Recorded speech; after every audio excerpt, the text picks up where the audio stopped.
Here, give attention to show hearing. Honorable James Jones presiding. Be seated, please. No talking. Are there any matters that we need to address before we bring the jury in? Nothing from the state. Nothing from Mr. Haley. Oh, yeah. All right, will you go ahead and bring it? Jury's not in the court. All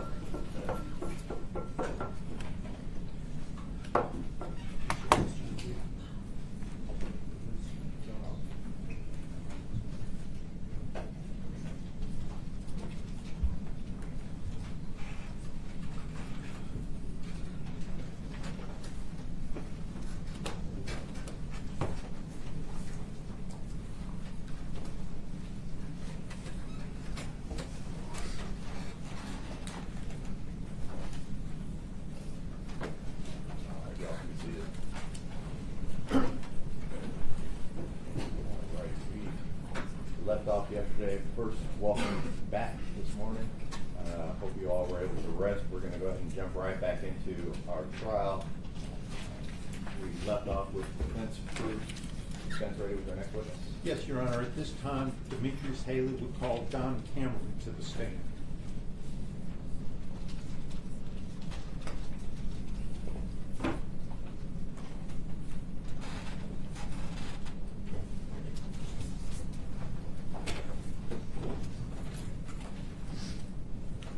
So just stand right here in the circle. Raise your right hand and be sworn by the judge. Sir, do you solemnly swear or affirm that the testimony you give today will be the truth and nothing but the truth, so help you God? Yes, I did. All right, please have a seat, sir.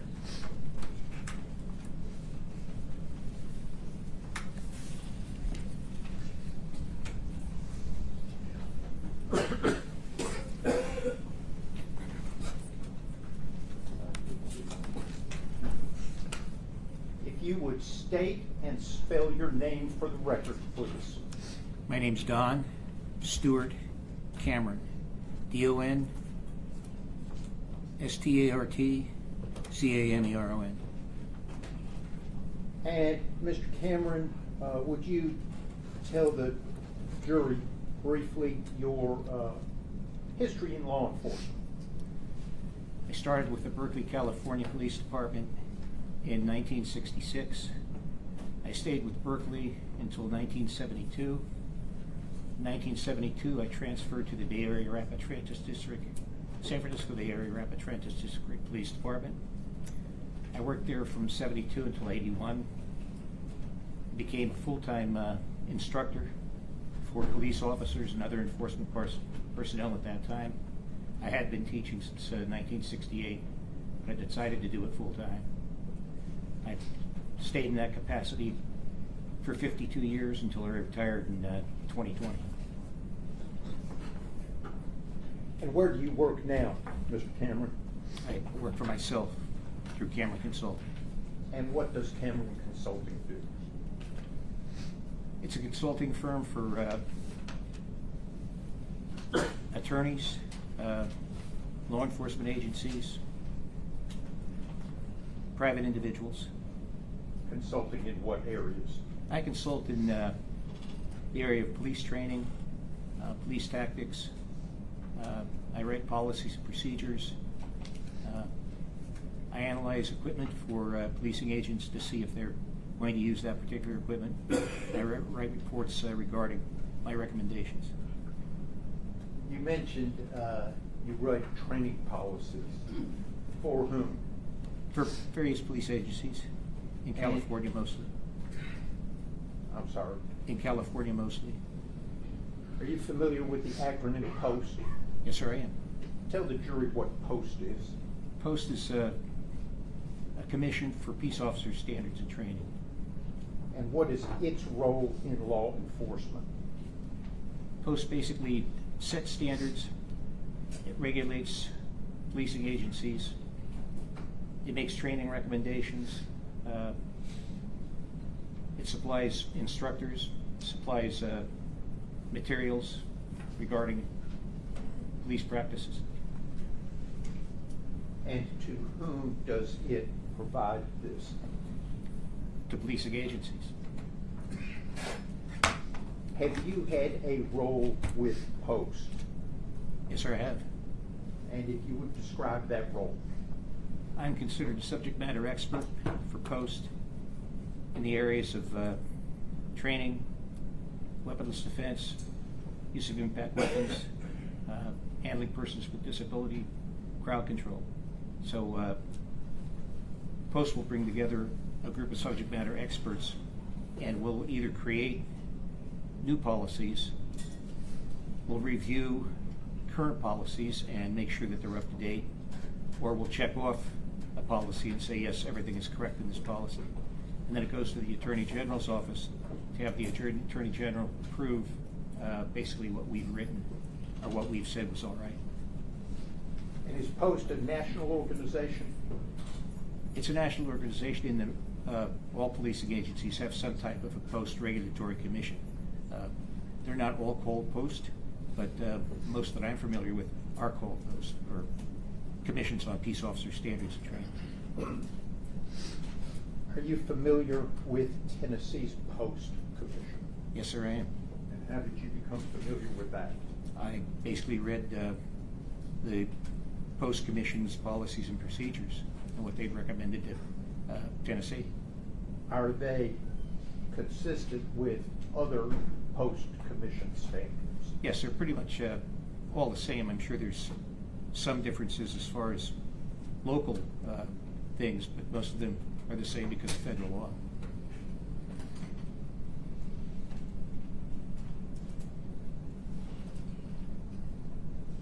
You mentioned you've been involved in training.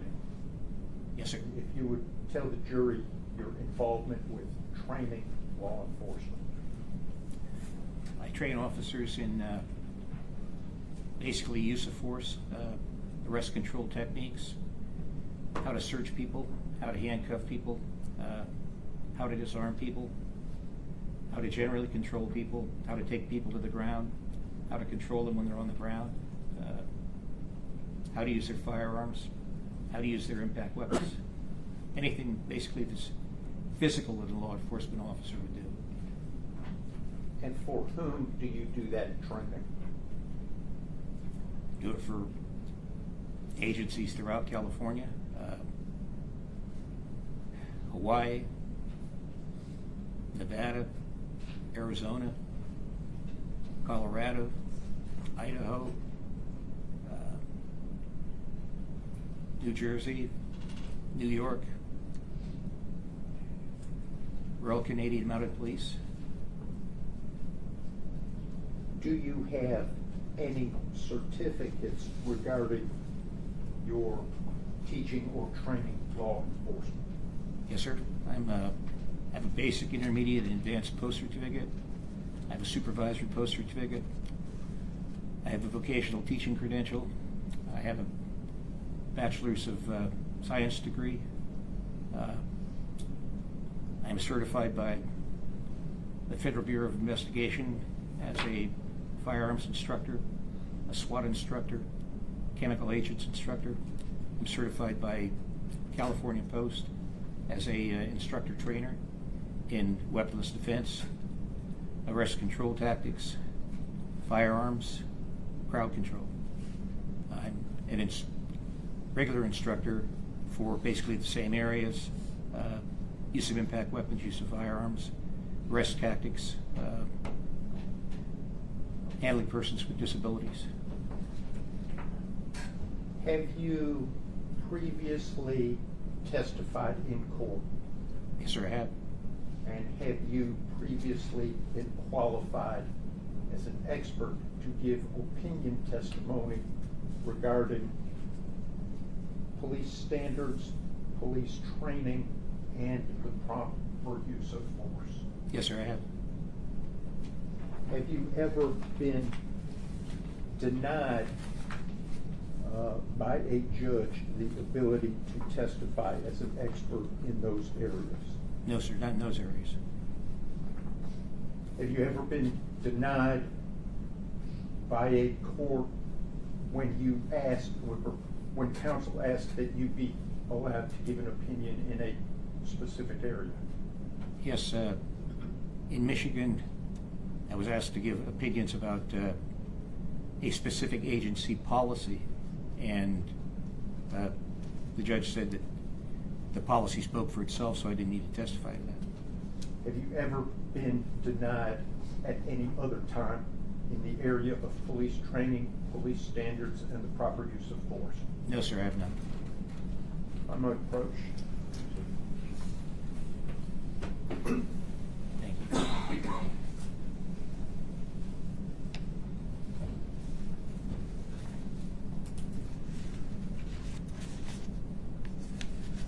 Do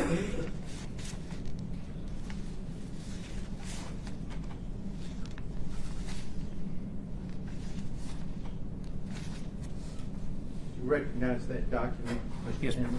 yes, I do. And what is it? It's my resume. Have you been qualified to testify as an expert in federal courts? Yes, sir, I have. Have you been qualified to testify as an expert in these areas in state courts? Yes, sir, I have. You would list the states that you have been qualified to testify as an expert in. Yes, I have. What states? Oh, California, Arizona, Nevada,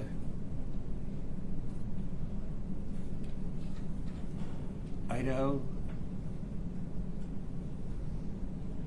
Philadelphia, Alaska, Michigan. I think those are the ones I can remember. And have you been qualified to give opinion testimony in federal courts? Yes, sir, I have.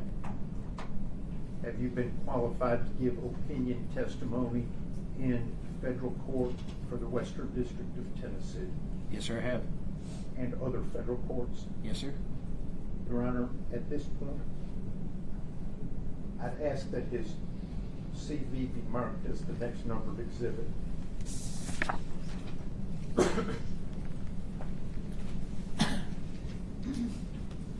Any objection? We have no objection. We also have any objection with regard to Mr. Stingle's tendering him as an expert.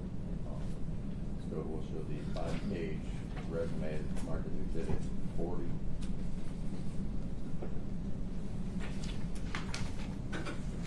And at this point, Your Honor, I would tender Mr. Cameron as an expert qualified to give opinion testimony in the areas of police training, police standards, and the proper use of force.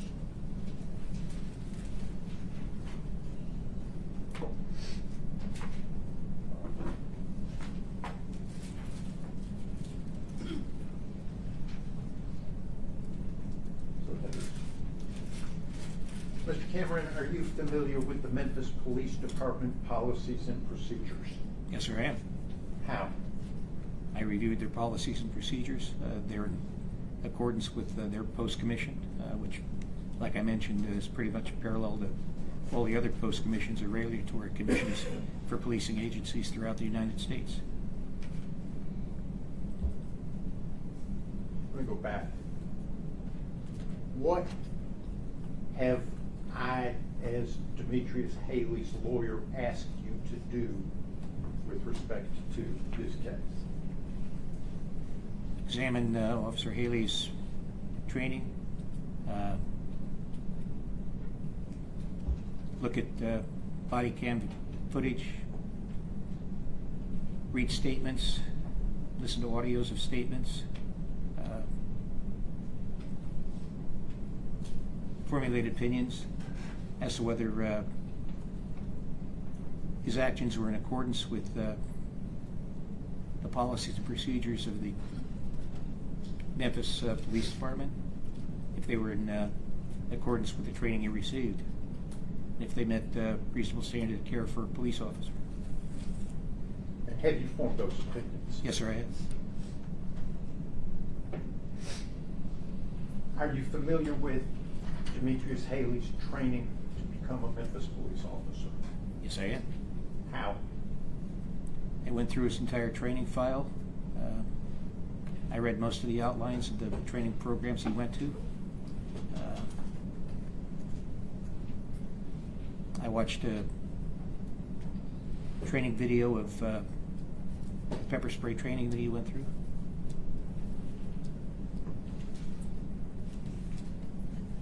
Your Honor, at this point, I am going to play a clip from a video that has been shared with the state.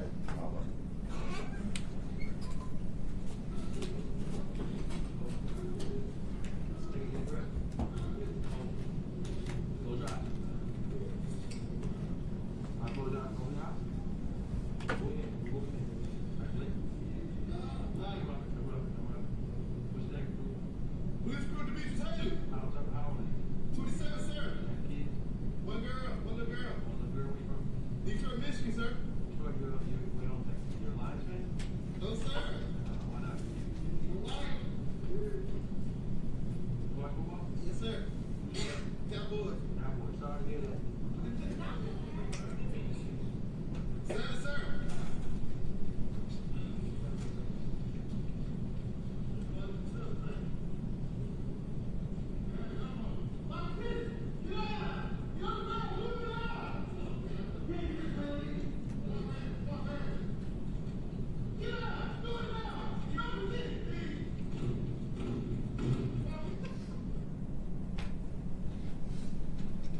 Was that part of what you reviewed?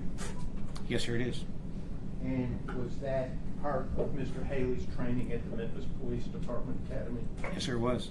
What is the purpose of that training exercise? It's to expose the officers to pepper spray and the effects of pepper sprays, and how it can affect them, debilitate them, and prevent them from performing normal police tasks. In this particular case, he was able to cover one eye, and shut the other eye, so the pepper spray didn't go directly into his eyes. It more or less dropped down. After he was sprayed, he was given specific directions of things to do, whereas in a real environment, there'd be nobody telling you what to do, and you'd have both eyes affected as opposed to just one eye. And basically, that's the training that police officers go through. The type of training that they do, it's usually just the one eye. It's never the two eyes that I know of. Standard post-approved training. Yes, sir. In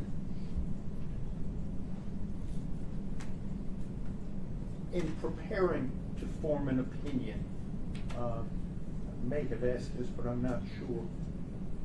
Tell the jury everything that you reviewed in order to form your opinion. Ooh. I reviewed state discovery.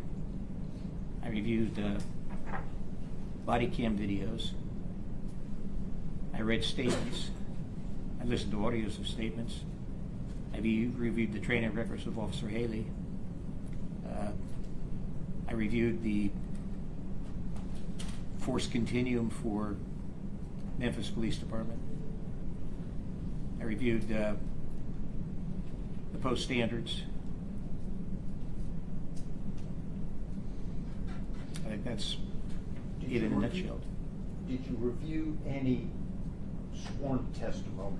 I did review sworn testimony of Officer Hamhill and Officer Martin. I'm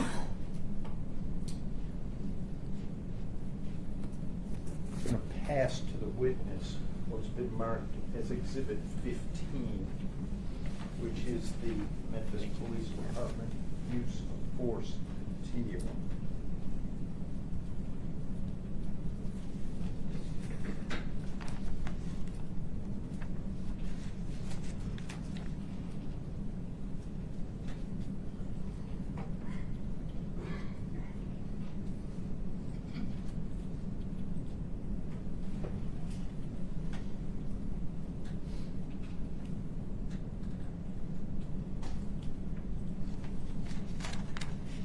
Is that part of what you reviewed to form your opinion? Yes, sir, it is. What, you set that aside,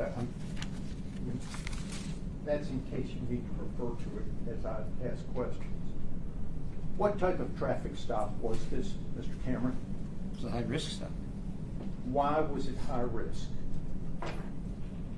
Mr. Nichols failed to yield to the officer's lights. He was traveling at a high rate of speed. He changed lanes without signaling.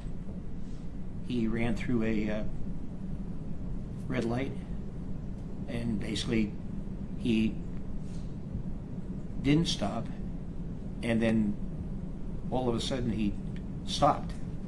And that's unusual when you're in a pursuit of someone, and that's a red flag. Why did all of a sudden the person decide to stop as opposed to continue to run?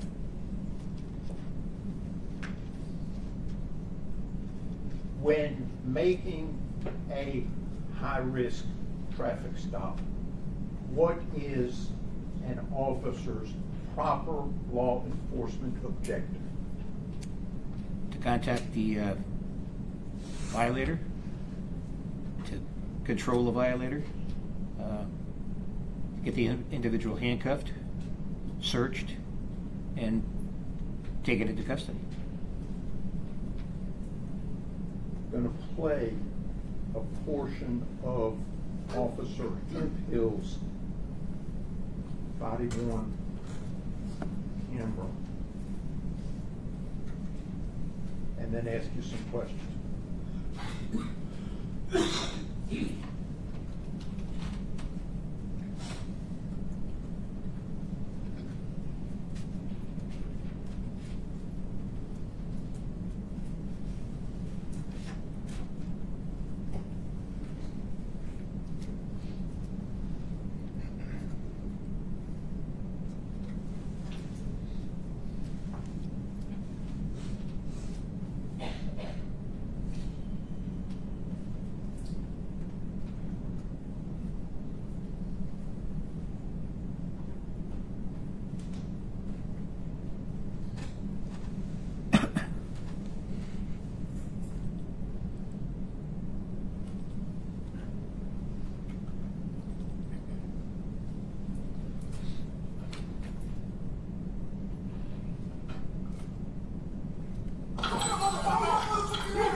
Rains and Ross. Tasers deployed. Suspect is running down Ross.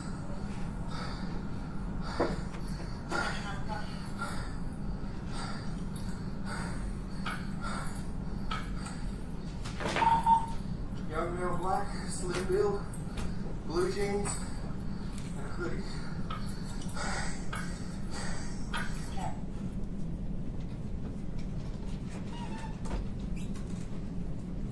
Mr. Cameron, would you describe Haley's conduct? The video is stopped at 20:26:47.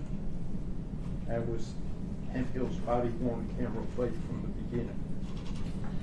Would you describe, first of all, did you see Demetrius Haley in that clip? Yes, sir, I did. Would you describe his conduct in that clip and his use of force in relationship to the Memphis Police Department's use of force continuum? Certainly. When he first contacted Mr. Nichols, he was using verbal persuasion, or what's referred to sometimes as verbal judo.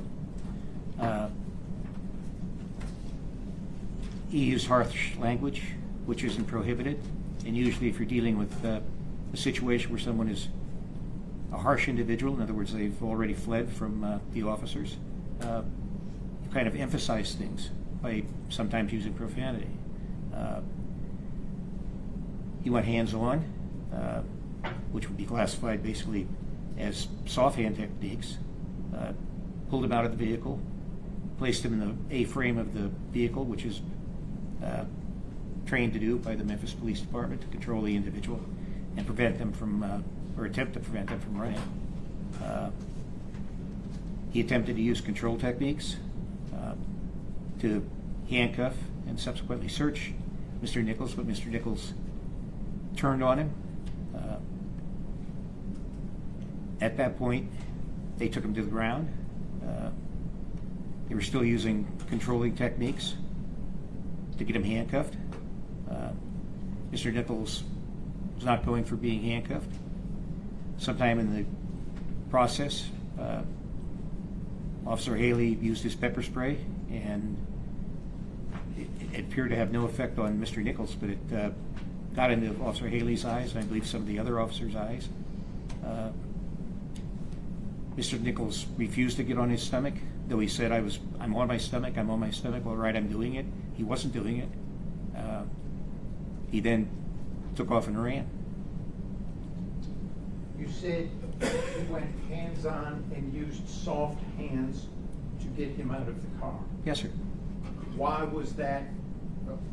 Was that, in your opinion, proper at that time? Yes, there was. Why? Well, number one, he failed to yield originally. The car hadn't been searched. Mr. Nichols hadn't been searched. You want to isolate him from his own vehicle, get him out of the vehicle, and get him controlled as quickly as you can.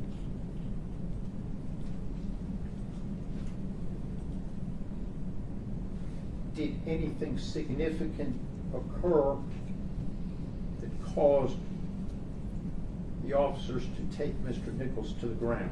Yes, sir, it did. What was that? Officer Martin said, paraphrase something to the effect of, he's got a hold of my gun or he's got my gun. And at that point, all bets are off. I mean, you take him to the ground as quickly as you can, and you try and control him as quickly as you can. Because you don't know whether he was trying to take the officer's gun or if he has a gun of his own, because again, he hasn't been searched. How do you know Martin said something along the lines of let go my gun or he's touching my gun? The statement that I read, the testimony I read, Officer Hampill said that he heard it, and I believe Officer Martin said that he said it.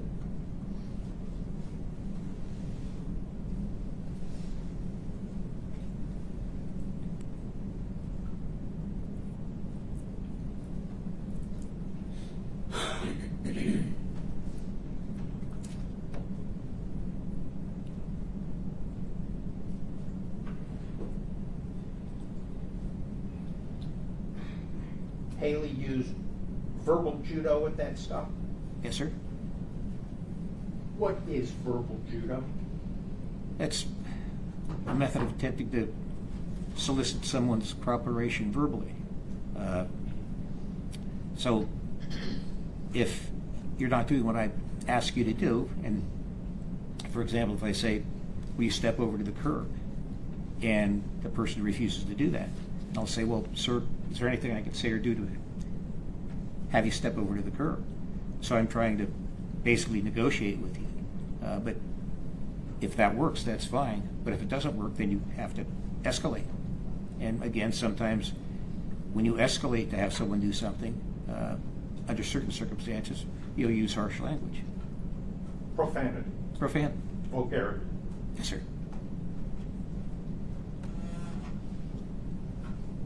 Verbal judo, soft hands. Yes, sir. Why was that appropriate? Well, again, Mr. Nichols wasn't getting out of the car. When Officer Haley reached in to escort him from the car, he pulled away from him. Then at that point, you go hands-on. Get them out of the car, get them into a position where you can immediately search them and handcuff them, or handcuff them and search them, depending on which order you're going. And that's all trained techniques and all appropriate.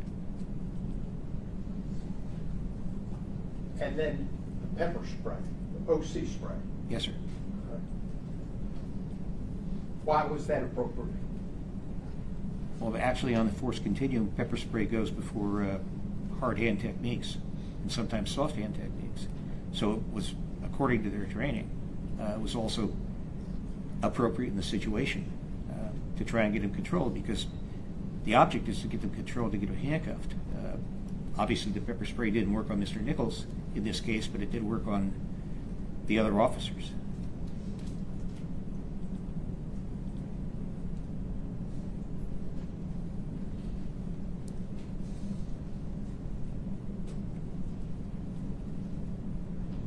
While Mr. Nichols was on the ground, there were commands given. Yes, sir. How did Mr. Nichols react to the commands? He said he was doing what they asked him to do, get on his stomach, but in fact he was on his side, would not get on his stomach. And he kept saying, I'm on my stomach, I'm on my stomach. He wasn't on his stomach. He was up on his side, which means, again, he hadn't been searched. He can access a weapon along his waistband, and in front of the waistband where firearms are most often carried by suspects. Consequently, he had access to that. He had the ability to use his hands to strike at the officers. So the officers were telling him to do something, or ordering him to do something, and he was saying he was doing it, but he wasn't. So he wasn't following the commands. You said they in respect to the commands. Who was giving commands? I believe all the officers, Officer Hampel, Officer Haley, and Officer Martin. Is that ideal?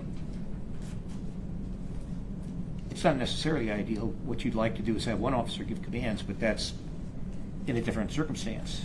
If I'm telling somebody to do something, and I'm the officer that's going to handcuff the person, then I'll simply tell them to do it. In this situation where you have a fighting, resisting suspect, you wouldn't want other officers giving commands. In other words, I wouldn't want to say, lay on your stomach, and another officer say, no, lay on your back, and somebody else say, put your hands over your head, and somebody else say, put your hands behind your back. But in this case, all three officers were saying exactly the same thing. Get on your stomach, give up your hands. Stop resisting. Get on your stomach, give up your hands. So if different officers were giving different commands, it could confuse the suspect, and that could be why he wasn't doing it. But in this case, all the officers were giving almost exactly the same command.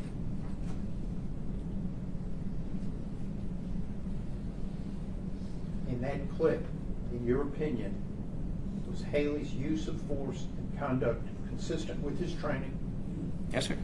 consistent with Memphis Police Department policy and procedure? Yes, sir, it was.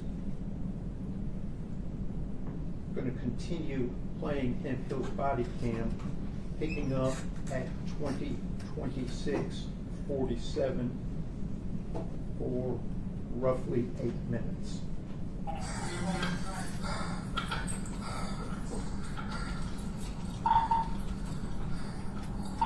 Southbound on Ross. Where we last saw.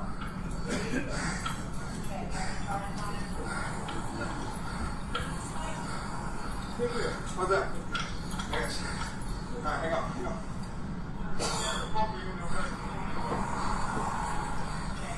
Ready? Alright, just straight. One of the props, keep the bastard.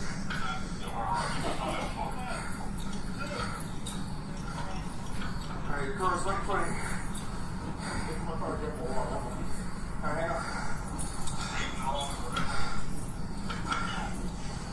Where's your water?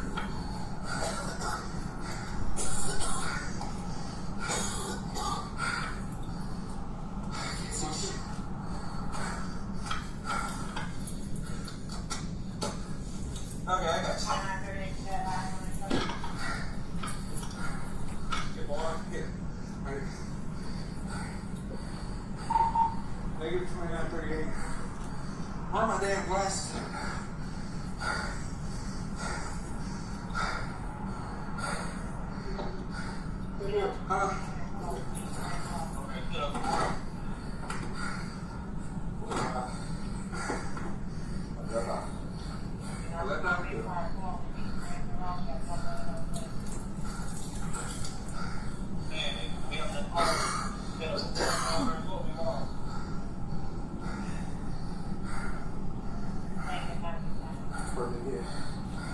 That again? Yeah.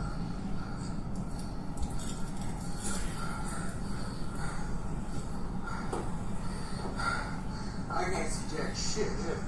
My glasses when you fight me.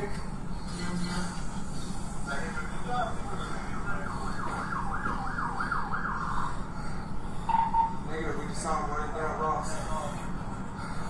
What made you what? Yeah.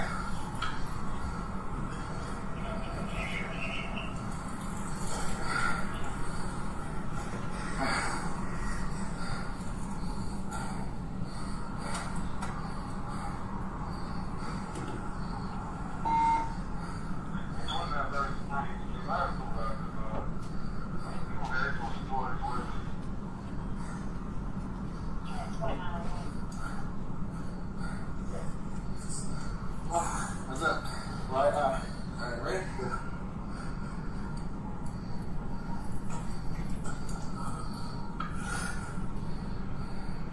What? Right up?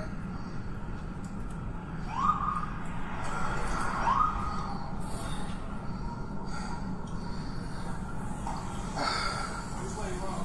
That way.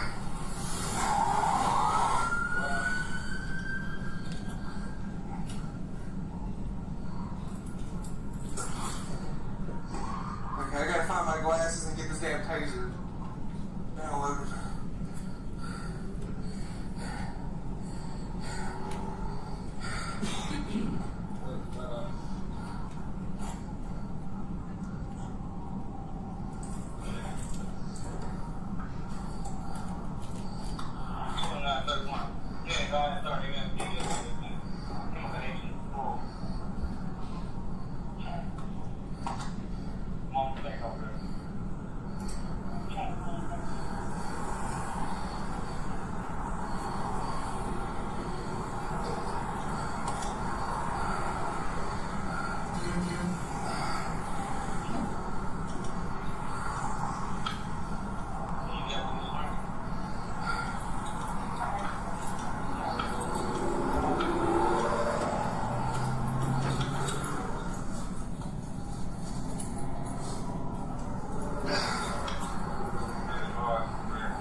Like a camouflage jacket, like with orange, green, and red, gonna be bob head, swim beard.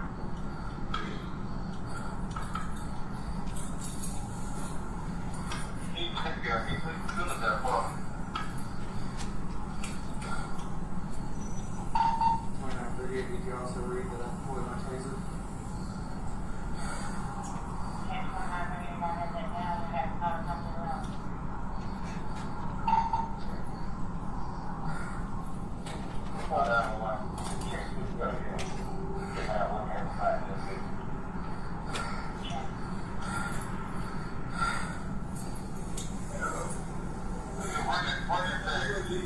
That way.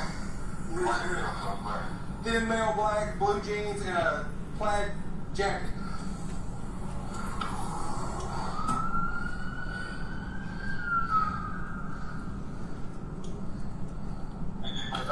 I gave you the tag number on there.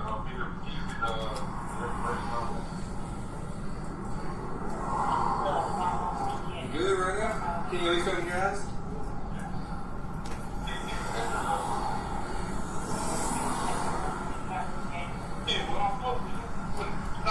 You found it.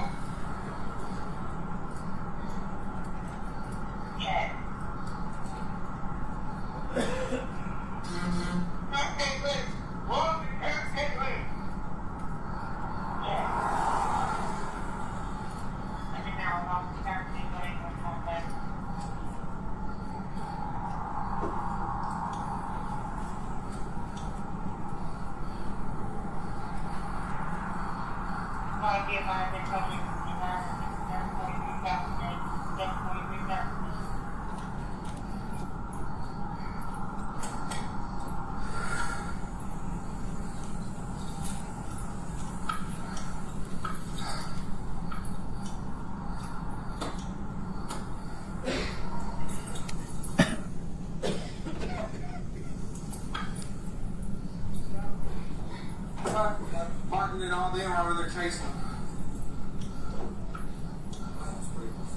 Shit, you sprayed me too, but luckily didn't get my eyes just on my eyebrow.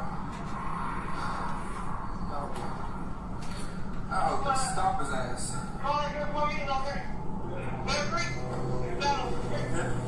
I hope they stop his ass. Spinner's calling for other cars because him and Martin chasing him.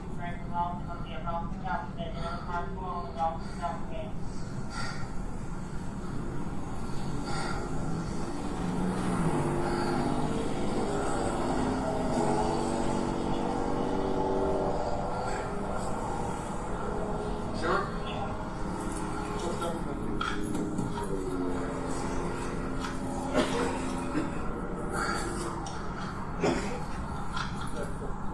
Stay right in the car. Alright, I got you.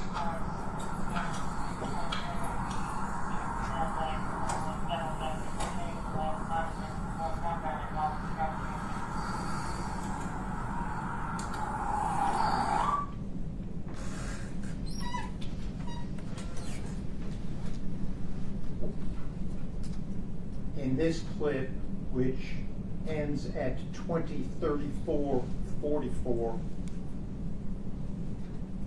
what significant, to your opinion, about Haley's actions has occurred? He's still debilitated by the pepper spray, and obviously he's trying to flush his eyes out with the water. He's trying to hold his eye open so that the air can get in there, and it's basically debilitated him.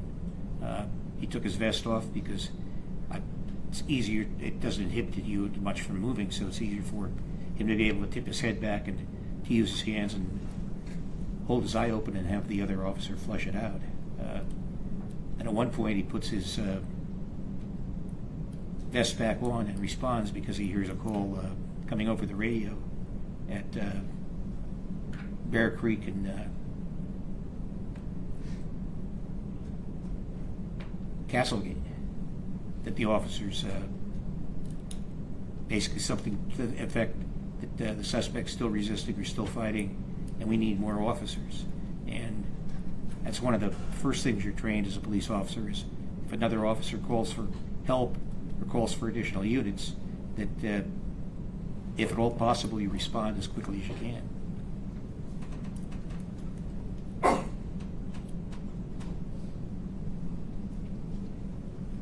Is that reaction good policing? Responding, yes, sir. Trained, Yes, sir. consistent with MPD policy? Yes, sir, it is.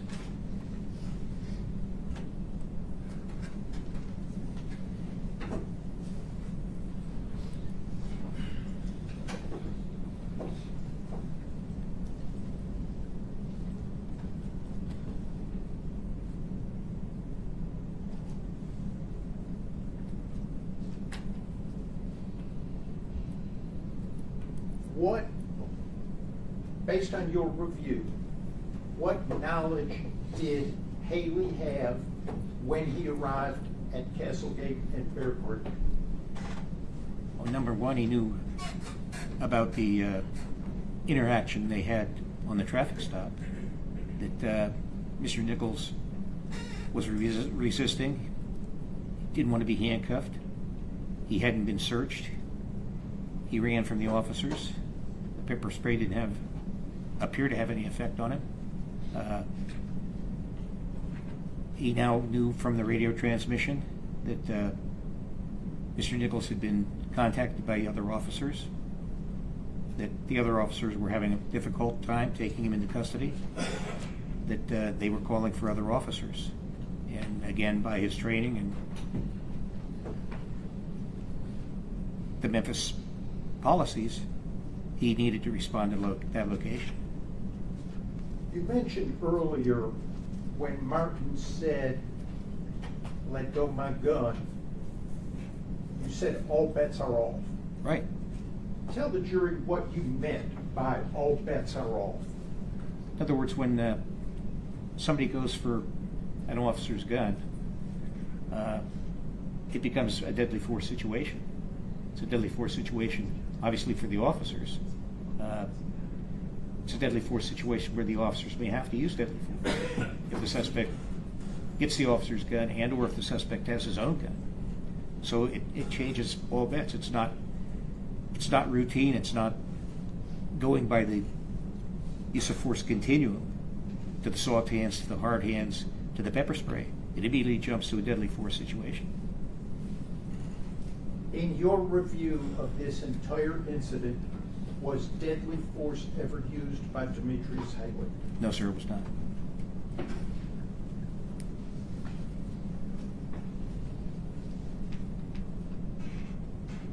I'm gonna pass a document to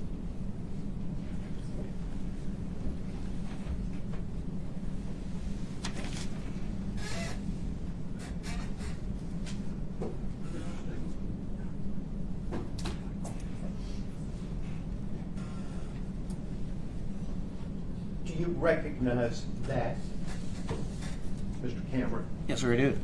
And what is that? It's Mr. Nichols' left arm with one handcuff on it, and an officer attempting to get that hand under control,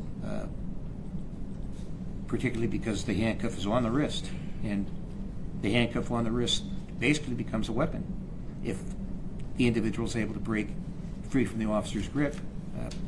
He can swing that very effectively and severely injure an officer. Is that a picture you recognize as one of the scenes of the body-worn cameras you reviewed? Yes, sir, it is. Did that be marked to the next number exhibit? State. No objection.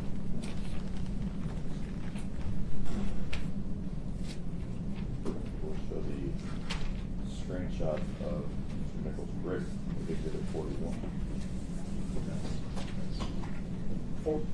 For the record, that is a screenshot from Officer Mills's body-worn camera, which has been shown, will be admitted into evidence, and the timestamp is 20:34. I believe it's 55 on the print. The seconds are cut off.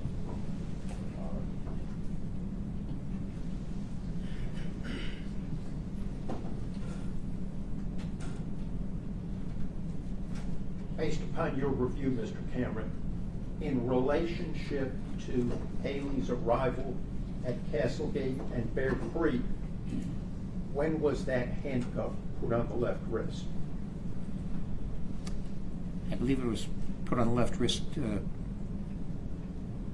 about a minute before Officer Haley arrived, if I'm not mistaken. Whether it was a minute or not, before, during, or after Haley's arrival? Before his arrival.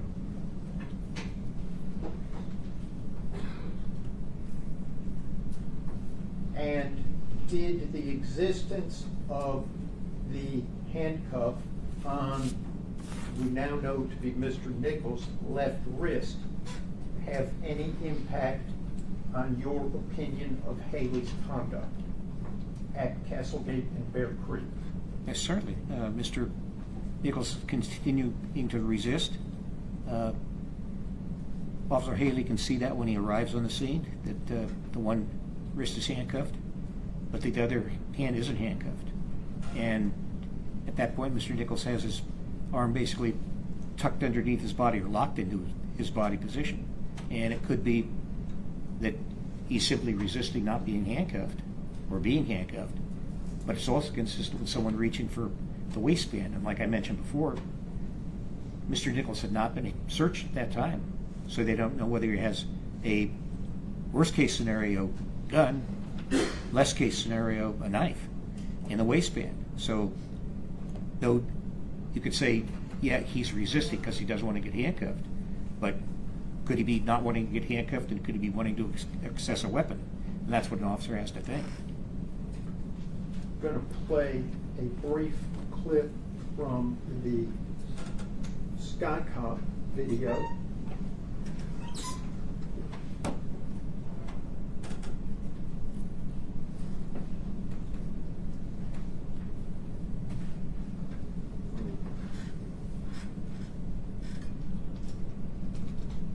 Start over. This is a clip from the Skycop video at Castlegate and Bear Creek. I think it's officially titled 6727 Castlegate. This clip begins at 20:36:02.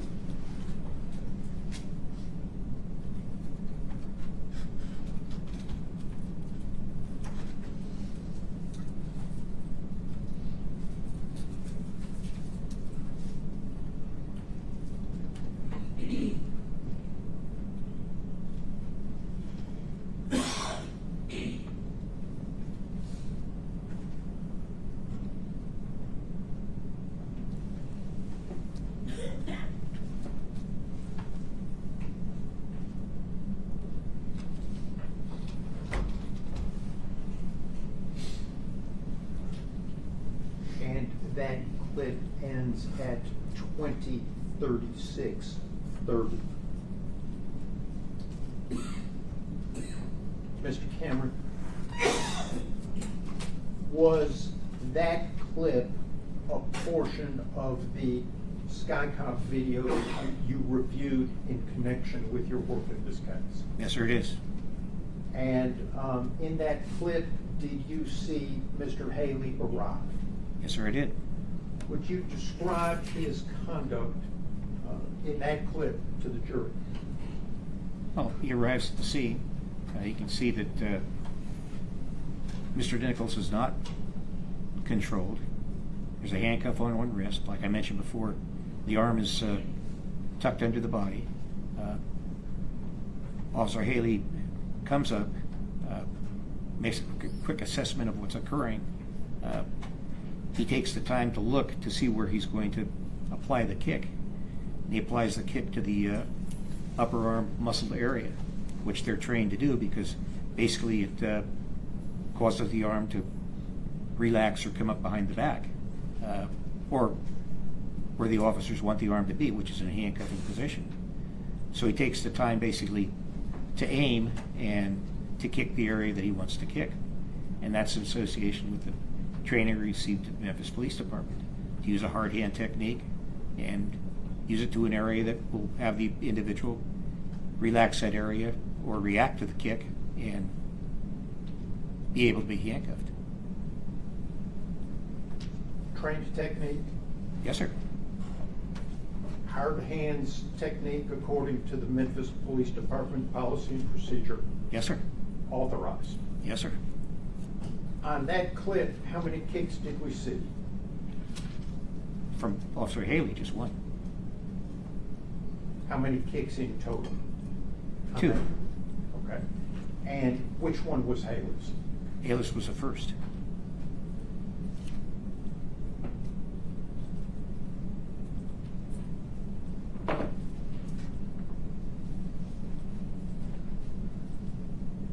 What happened after the kick?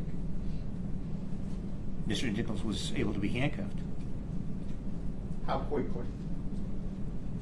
almost immediately. And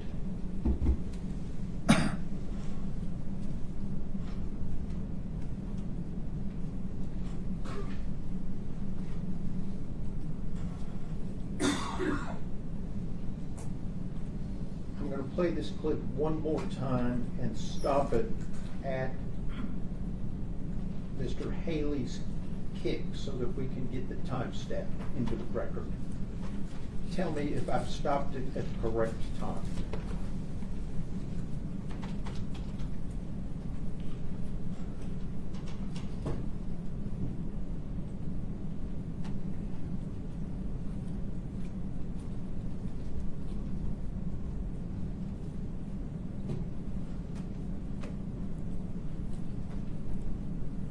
Did Mr. Haley just kick? Yes, sir, he did. the timestamp is 20:36:19. Yes, sir.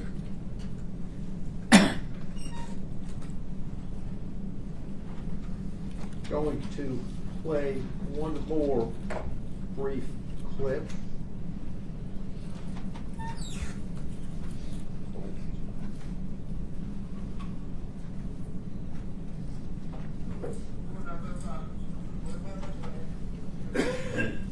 Start over and put the timestamp on. This is from Officer Blake's body worn cam, which has been played.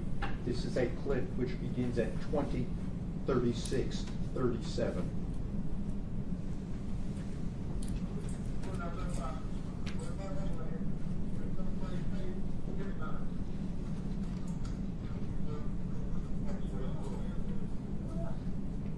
And it ends at 20:36:47.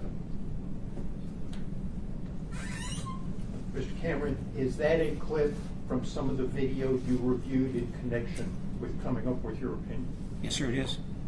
And what is significant in that clip? Officer Haley's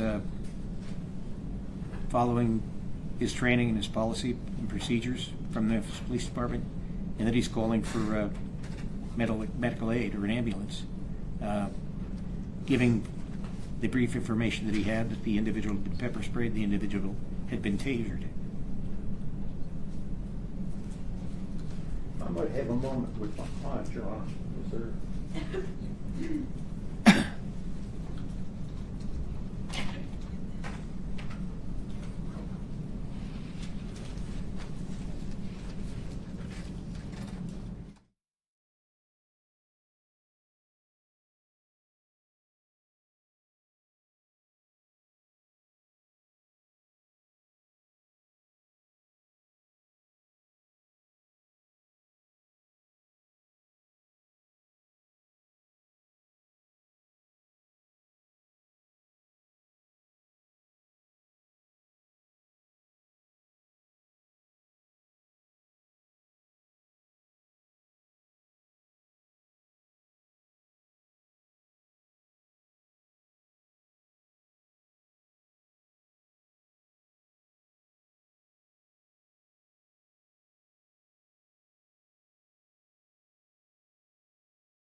All right, Mr. Cameron.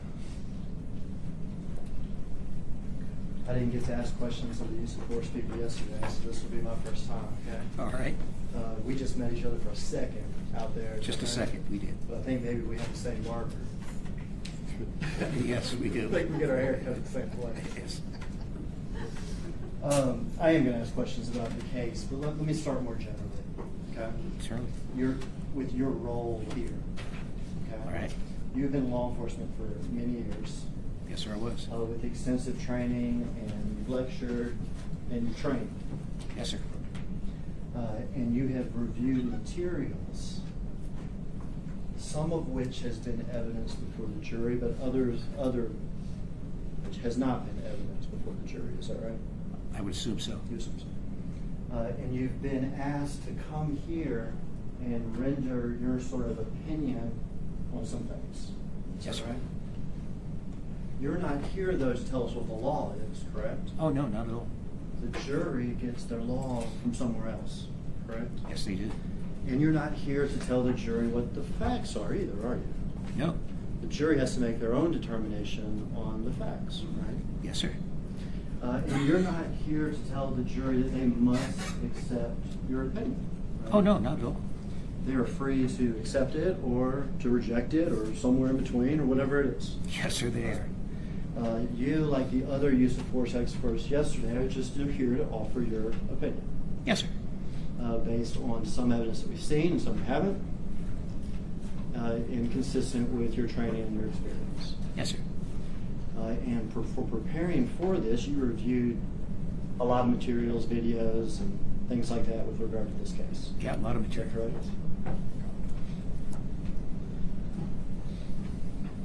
Would you agree with me that there's limitations to your opinions? I missed that? Yeah, well, let me rephrase. Would you agree that there are limitations to your opinions? Well, I have the opinion. I guess there's limitations. For instance, you weren't there. Oh, I wasn't there, correct? no, sir. Right. So you didn't witness these things personally? Correct? No, I did not. And in fact, just a couple examples of what I'm talking about. You have to base your opinion on stuff that you have read. Is that right? Yes, sir. Stuff that you don't know if it's true or not. That's correct. So let's take just for instance, and let me just say, these right here, not trick questions. These defendants are not even charged with anything having to do with the traffic stop. All right. Okay? So this is more about the basis of your opinions right now. All right. Okay. So, for instance, when you testified that Tyre had grabbed or attempted to grab or put his hand on Officer Martin's gun, correct? Yes, sir. Did you see that? Oh, no, sir.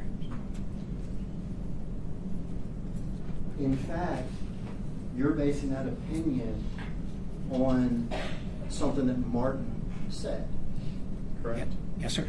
And Hampill. And Hampill as well.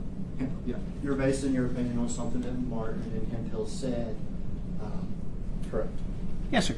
Something that Martin said at the time of the traffic stop. Yes, sir. But you don't know if that's true or not. No, I don't. In fact, are you aware that he made a later comment to Hemphill that caused Hemphill to have questions if that was true at all? All right. Is that correct? Yes, sir. So when you say Tyre put his hand on Martin's gun, you mean if we take Martin's word for it in the video? Correct. So we have reason not to take his word for I would guess so, yeah. it. And when you say, and I don't know if you actually testified to this, I've read your report too. For instance, and this may be different between Tennessee and California, so the substance of the law I'm not interested in, but that Tyre was driving recklessly. Yes, sir. Do you mean that Officer Martin reported that Tyre was speeding? Yes, sir. Do you mean that Officer Martin and Officer Hemphill reported that he had changed lanes once or twice without signaling? Yes, sir. Do you also mean that he was driving in opposite lanes of traffic and all that stuff that Officer Martin made up later? Well, it's part of the equation of what the officer said. So are you you're basing that also on Martin's statement that he was driving in opposite lanes of traffic? Yes, sir. Objection, Judge. There's no testimony about Martin making stuff up later. Asking things outside the record. There's body cam footage in which Officer Martin is speaking with these defendants after the fact, making these statements. They may be objective in a clearer fashion. The first question you asked indicated that he made a statement and then later recanted that statement or said it was untrue. Nowhere on the body-worn cameras did Martin say, hey, I said earlier such and such, but that was untrue. So it assumes facts, not an evidence. There hasn't been any proof presented that the statements were false or that he was acknowledging that they were false. So I'll sustain the objection. Were you aware that Officer Hemphill did not see Tyre Nichols go into oncoming traffic or anything like that? Am I aware of that? Yeah. No, sir. So you were not aware of his testimony with regard to that? I'm sorry. You were not aware of his testimony with regard to that? No, sir.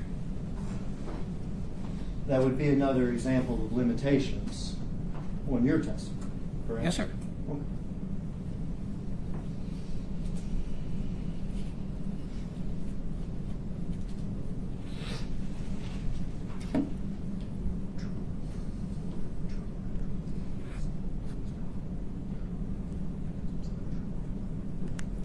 I want to play for you what we're here for, the poll camera footage Castlegate. We could play for the record synced with Bean's body cam.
You'll pay attention here. Give me your fucking hands. You just stop it there.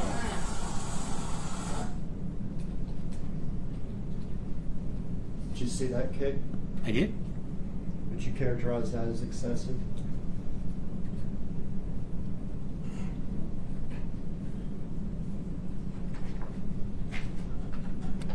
It doesn't seem to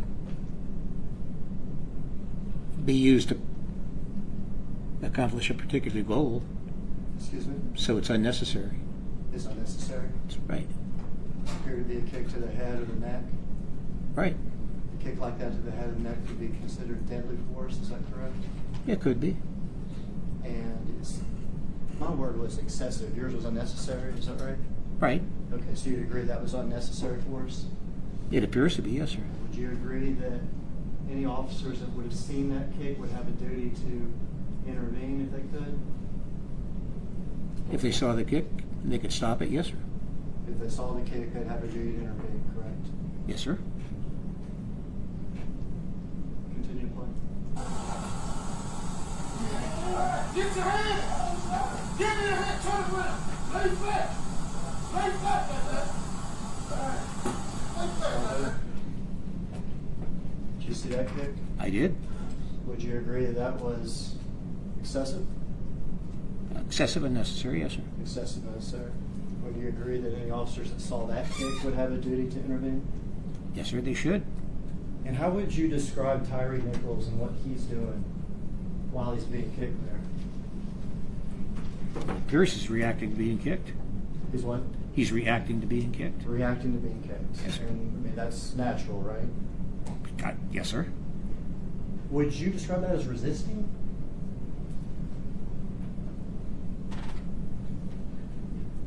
Well, you're seeing the kick and you're seeing, hearing his reaction to it, but you don't know really, I mean, I can't see really what he's doing with his hands, whether he's trying to get his hands away from the officers or he's struggling not to be handcuffed. So We see the first kick and he sort of collapses a little bit to the ground, right? he appears to.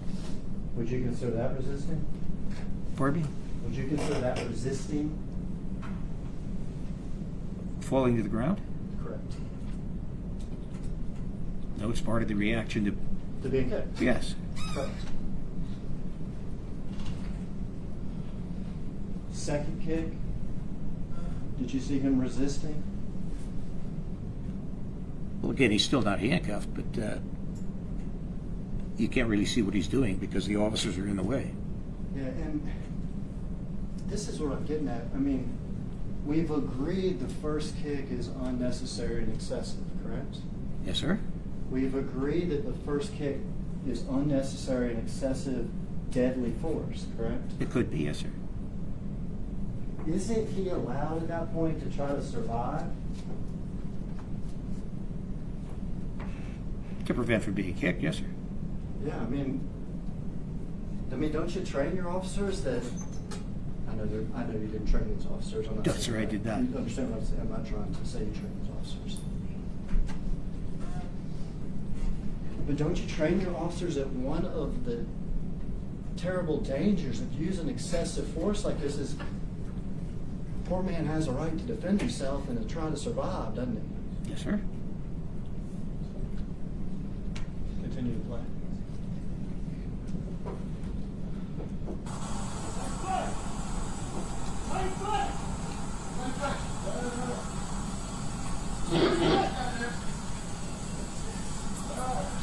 You just stop it. Here, what's Tyre Nichols doing?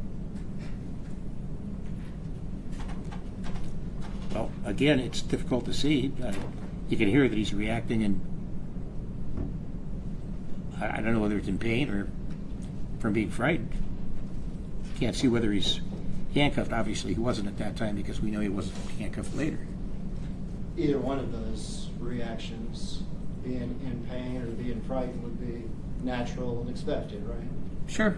To us watching the video now, or to anybody that saw that first or second kick, right? I missed The fact that Tyre was reacting either in pain or in fear. Right, I Okay? agree. It's very natural, Yes, sir. and it would be expected by anybody watching this video. I would think so, yeah. You would think so. Sure. Or anybody that was there and saw those two kicks, Right? correct? Yes, sir.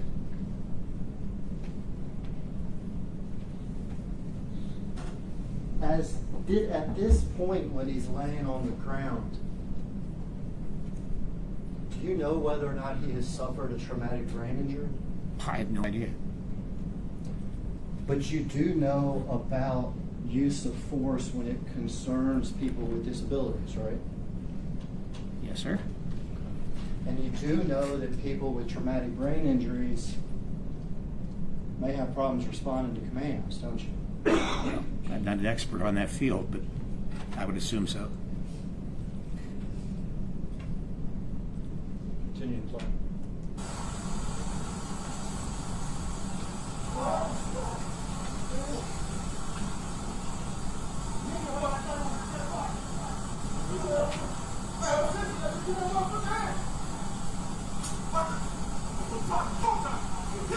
You step here. What do we see Tyre Nichols do here?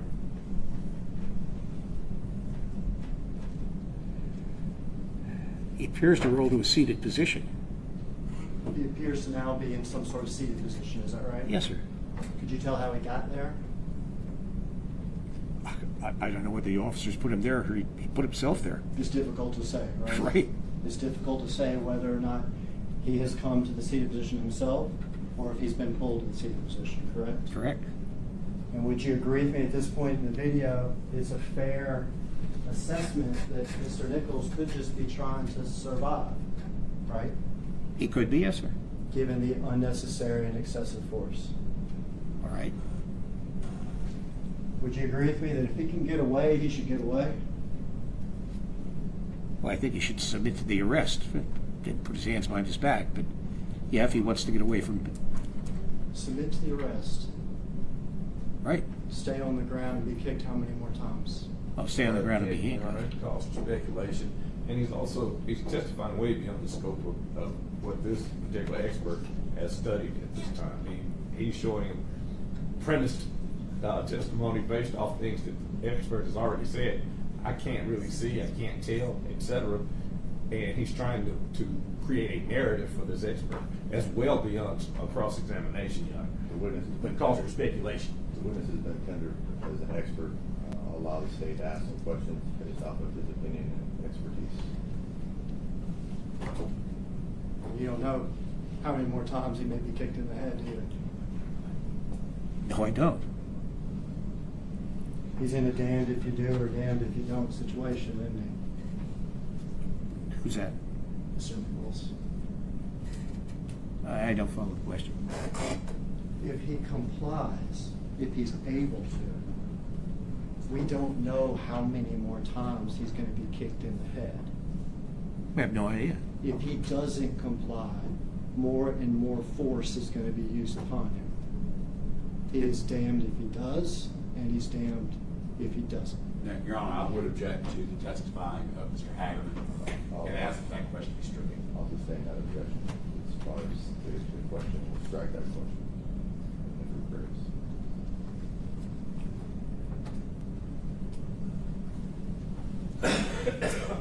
You see the danger of him complying, don't you?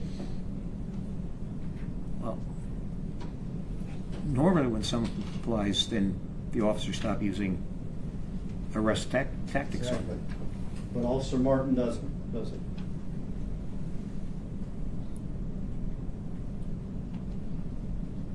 He uses baton, yes, sir. Officer Mills uses the baton. Oh, I'm sorry. Officer Martin is the one that kicks him. Oh, okay. So this isn't normal, is it? To continually kick someone? No, sir. You keep on playing.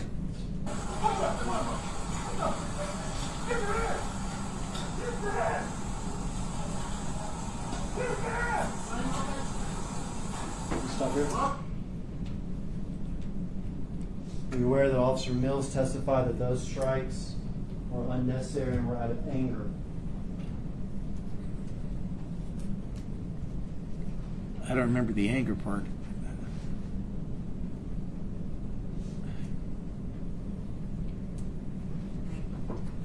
I don't remember his exact statement, no.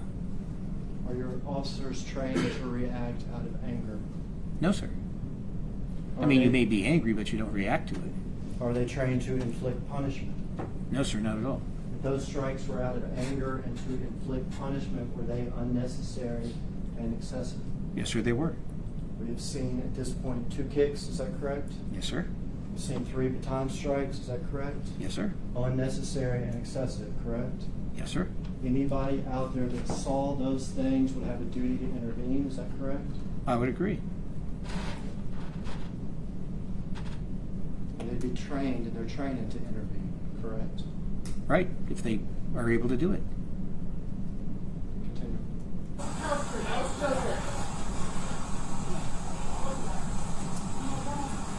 Stop there. Did you see that? Yes, sir. Did you see Officer Smith, Officer Martin deliver a, we've heard it described as a haymaker? A to punch, Mr. yes, Nichols' sir. head? Yes, sir. Did you see that? I did. Did you see the other officers? Did you see the other officers? The other officers do what? Did you see the other officers in the video? Could Yes. you see the other officers in the Oh, I video? could see the other officers, yes, sir. One at one arm and one at another arm, Right, sir. correct? Yes, sir. And then you can also see Mills off a few feet, is that correct? Pardon me? You can also see the other officer, Mills, off a few feet. Yes, sir. 4 officers in total. Yes, sir. Officer Bean, Officer Smith, each at an arm, and Officer Martin throwing a haymaker, correct? Yes, sir. Was that force unnecessary? Throwing the haymaker? Yes, sir. It doesn't appear to be if he was under control. He's not handcuffed, but he is being held by the other officers. You're saying that force is not unnecessary? I may have misheard you. Oh, I said that the other officers would have him under control, so at that point there would be no need for them to be punched. I misheard you, I wasn't. So it was unnecessary. Pardon me? It was unnecessary. Yes, wasn't needed at that time. Exactly. And excessive. Yes, sir. And a strike like that to the head could be deadly, correct? I suppose it could. So this would be the third instance of possible deadly force on Mr. Nichols, is that correct? Yes, sir. What does Mr. Nichols appear to be doing as he's getting hit? His body's reacting to being hit. His body's reaction to being hit. Have we seen in this video Mr. Nichols throw any punch? No, sir. Have we seen Mr. Nichols throw any kick? No, sir. Well, we've seen Mr. Nichols sustain, at this point, 3 blows that are unnecessary, excessive, and could be deadly. Is that correct? Yes, sir. Continue. Right there. Did you see that? Yes, sir, I did. Another strike to the head. Yes, sir. Did you say that was unnecessary? I don't think it was needed. Yes, it's unnecessary. Excessive? Yes, sir. If an officer saw it, they'd have a duty to intervene, correct? Yes, sir, he would. And what's Mr. Nichols' body doing when this is happening? He's reacting to the punches. Reacting to being punched. Yes. Next.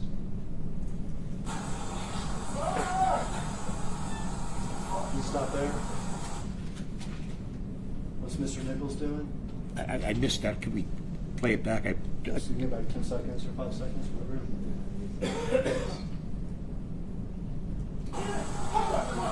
We went back too far, wasn't it?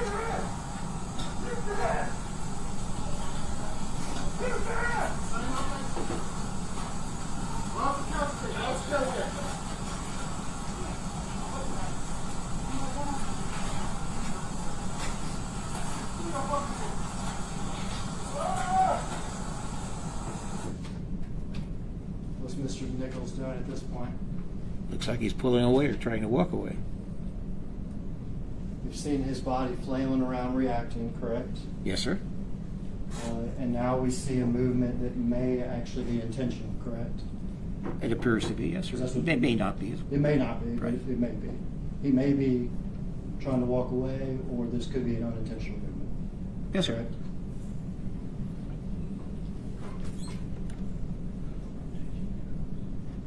Shouldn't he try to get away at this point? Well, it doesn't appear to be too prudent for him to try and get away from the officers, but I suppose he could try it. Doesn't appear too prudent for him to stay either, does it? No? What?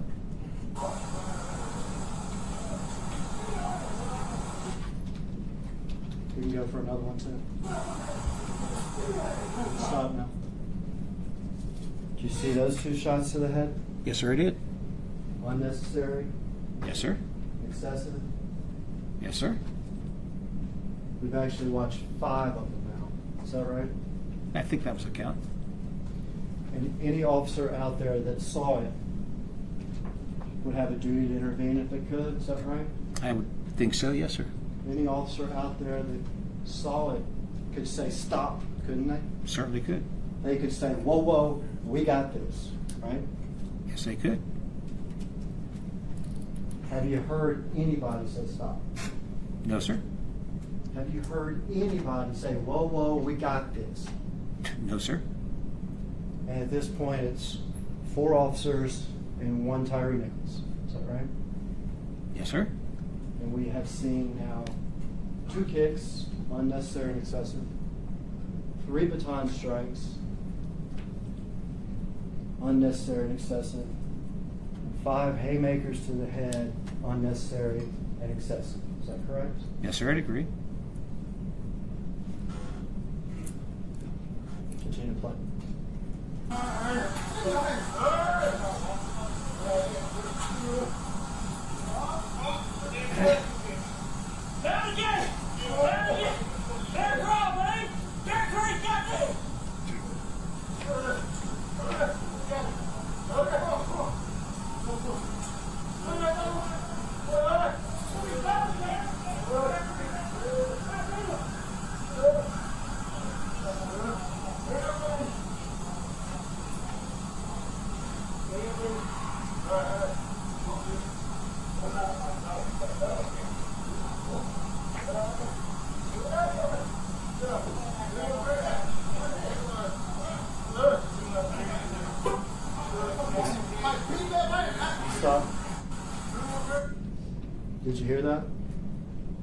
Did I hear what? When Officer Haley arrived, him say, "Beat that man," or "Beat that man's ass"? I heard something to that effect, yes, sir.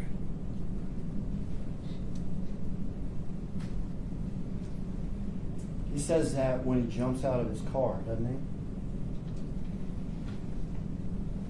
he? I believe he was just coming out of the car, yes, sir. Just coming out of the car. I'll tell you, different people here beat that man. Some people say beat that man's ass.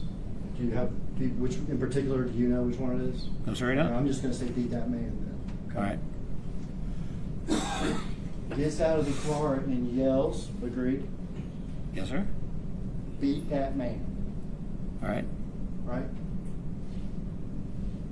Police officers talk harsh, correct? They do. You've been around more than me. I've been around plenty. I know they talk harsh. Yes, sir, they do. And I don't have a problem with people talking harsh like that. Okay? All right. But beat that man's something different, isn't it? Well, it may be a way of saying do what you have to get the guy in custody. Or it may be a way of saying beat that man, right? Oh, that's what he said, but again, I could say beat that man to get him into custody. But he didn't. He's getting out of his car. He's more than 15, 20 feet away from that man who's surrounded by 4 police officers and is on his stomach, right? Yes, sir. And from where he's literally getting out of his car, he hasn't assessed the scene, has he? No, he only knows what he's heard. He's just going to jump out of the car and yell directions to other officers, beat that man. All right, or get him into custody, yes, sir. Or beat that man so that y'all can get him in custody. Right. So that's correct? Yes, sir. All right. And that's what we need to believe that his kick is not unnecessary, correct? Whose kick are you talking about? Haley's. Haley used the kick to get the arm behind the back. Well, that's your opinion. Yes, sir. We're free to accept it or not. Right? Sure. Okay. But to believe he used that kick to get his arm behind his back, we have to believe that beat that man means beat that man until he's in custody. To get him in custody, yes, sir. Correct? Yes, sir.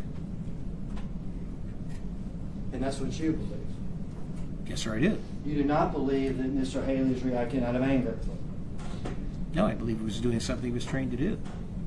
which is get out of a car and yell, beat that man? To kick Mr. Nichols in the upper tricep area to have his arm go behind his back for cuffing. Let's watch the kick. That's why. Maybe you said you Everybody or just Miss Rand.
video to where Mr. Haley jumps out the car.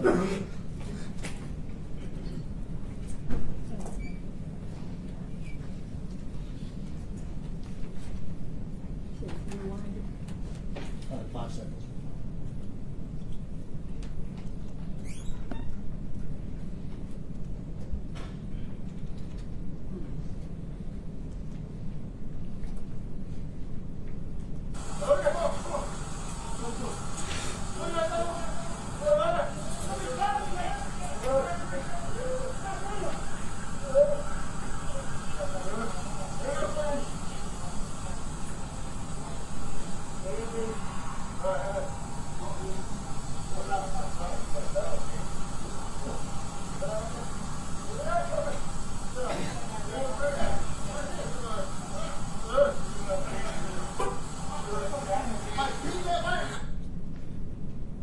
You heard him beat that man. Now we're gonna watch the kick, okay? All right.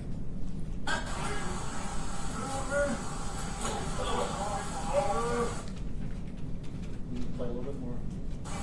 All right. We agree that we see Officer Haley kick, is that correct? Yes, sir. And we see that he kicks Mr. Nichols, correct? Yes. We see that he kicks Mr. Nichols. I'll keep my voice up, I'm sorry. Yes. We agree that we see him kick Mr. Nichols Yes. while Mr. Nichols is on the ground. Yes. While Mr. Nichols is on the ground after 2 kicks to the head, 3 baton strikes, 5 haymakers that we have all agreed are unnecessary and excessive, correct? Yes, sir. And after Mr. Haley kicks him, we then see Mr. Haley bend down to help handcuff Mr. Nichols, correct? It appears to be, yes, sir. We did. Yes, sir. We watch the kick again.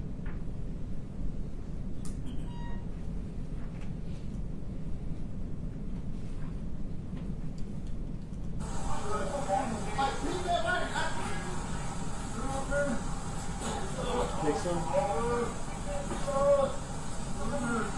You stop it. He kicks him and then just walks away. Yes, sir, he does. So he doesn't bend down to attempt to handcuff Mr. Nichols. No, he doesn't. He doesn't do anything in an attempt to assist after his kick. No, sir. In fact, after his kick, when he just walks away, we have somebody else walk up, don't we? Do that one again. We have somebody else walk up after Mr. Haley sort of walks away. Yes, sir. And that's Mr. Martin. Yes. And then we see another kick to Mr. Nichols, right? Right. And at this point, we've seen 2 kicks to the head, 3 baton strikes, 5 haymakers, Haley's kick, and now this final kick by Mr. Martin. Would you say Mr. Martin's final kick was unnecessary and excessive? Oh, I don't think it was necessary at all. It was excessive. Unnecessary and excessive. Yes, I agree. And everybody out there that would have seen that has a duty to intervene, correct? Yes, sir. And this entire time we've heard no stop, no, whoa, we got this, nothing No. from anybody.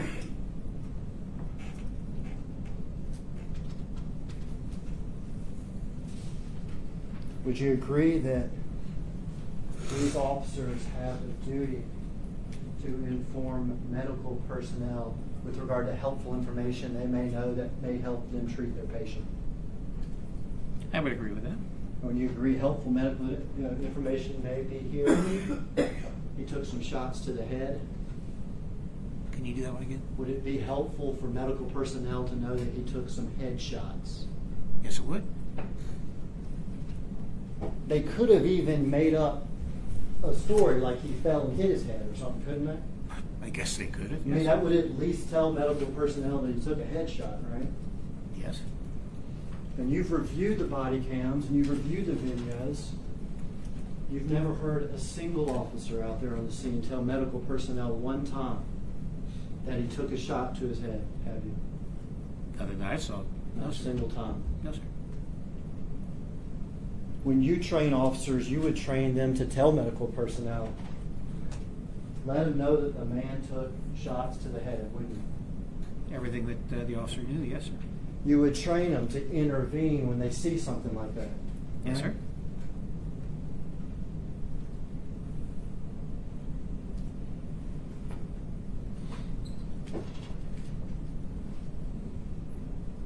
With regard to Haley's kick, me and you may never agree. Okay? All right. But you find that to be necessary, correct? I find it to be necessary, yes, sir. And you make out of his statement, beat that man, a statement that could be read as, do what you have to do, take him in custody. Yes, sir. We may agree on a barber. Yes, sir. We may not agree on that. Right. Okay? And you'd agree with me if we go back to the beginning. This jury is free to agree with you or disagree with you. Certainly. Sir. Unfortunately, you're one of the last witnesses. It's unfortunate for you, okay? Because there's a couple videos that haven't been played into evidence yet. All right. Videos that you reviewed. All right. Okay? So I think I'm done with really the substance of my examination of you. All right. But we are going to play a couple videos. Sure. So you can identify them, okay? Sure. Before we get into that, if I can have the attorney's approval.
We're going to play for you the body-worn camera of Officer Haley. It is one of the videos you've reviewed. A verbal answer. You reviewed this, correct? Oh, yes, I'm sorry. Sit here first.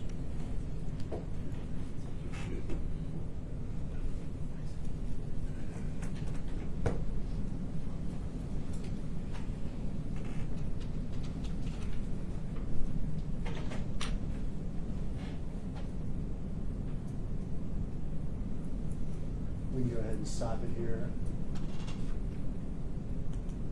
We're not going to do much starting, okay? All right. Is it fair to say that Officer Haley's body cam footage starts after the incident has occurred? Yes, sir. Okay.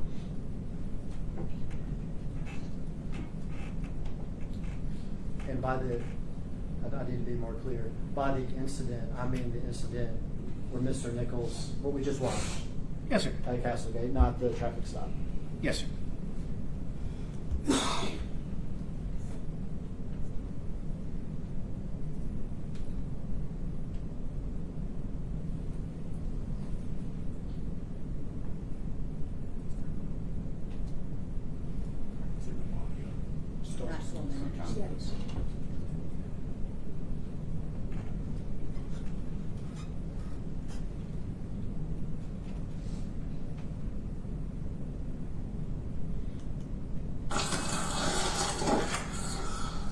God damn!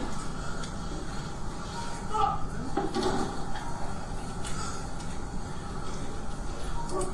Man, when I say that man gotta be on some meds, bro. That man done got tased with the plums running down the fucking street. He on something bad. We lit him up, he didn't want to stop. We did what we did, the motherfucker stopped. I'm talking about finna take folks out. All coming traffic and everything. Man, I got some cameras. 38. Does the fire department need to come down to you, or are you bringing it Hey, back? man, please help me stop asking all these motherfucking questions, Bring it man. down here, bring it down here. Fuck, man. I'm under the cop. Is that your up under the cop, bro? Yeah, they're in there right now. Why you say you got my shit? This one. Oh my God, man. I ain't bring the glass, bro. Why ain't bring my shit around here? Liz, you good? Huh? Come here. You got some water in your eyes, brother? A little bit slippery right there. Right? Come here, give me some water. Pour that down. Okay. Damn. Fuck.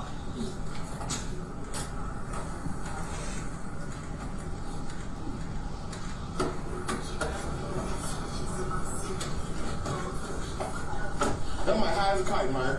Hit a bit. I go sit your ass. Damn, Smith. Taste. I sprayed him. Man, snatch them motherfuckers out to that room.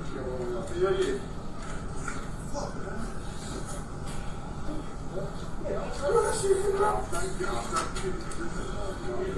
I ain't talking about straight like this. I'm talking about that. Yeah,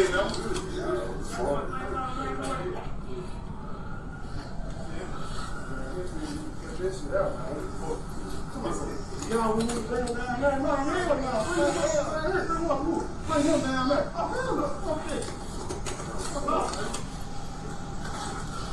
My motherfucker, bro, my eyes on firecracker mode right now.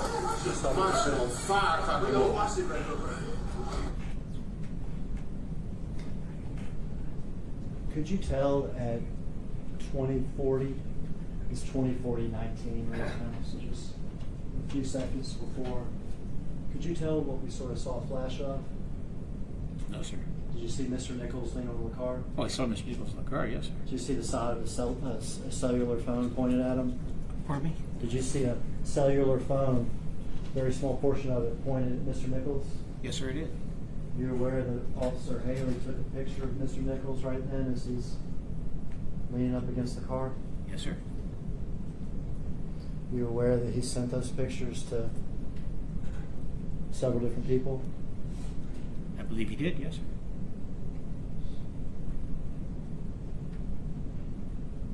Is that something you train your officers to do? I'm sorry. Is that something you train your officers to do?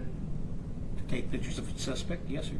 Take pictures of the suspect after he's beaten up, laying on the car, and send it to a bunch of people. I missed the last part of it, I'm sorry. Take pictures of a person who has been beaten up, laying on the side of a car, and send it to a bunch of people. I wouldn't train them to send it to a bunch of people, but they can take pictures of the person to document the injuries. I don't think this was documented injuries, though. Do you? Your objection I to the did. characterization Say of to you? I didn't check the first time. Yeah. I would ask for a caution, Judge. And for a strike. Do you believe this was documented injuries? I believe that's what. Your Honor, I don't, it's not my witness, but that calls for speculation, which may affect my client. That calls for speculation on this witness's part. If he's been already attended as an expert in this matter, if he has an opinion as to it, he can render that opinion. If he doesn't, he can choose not to. Question again, I'm sorry. Do you believe this was documented injuries? That's what Officer Haley said. In one of the reports that I read, or one of the statements I read.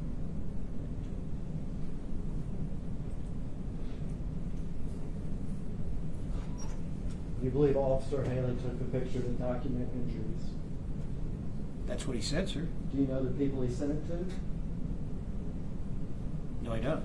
You read the reports, didn't you? Yes. I don't know the people. No. They include girlfriends, right? I believe one was a girlfriend.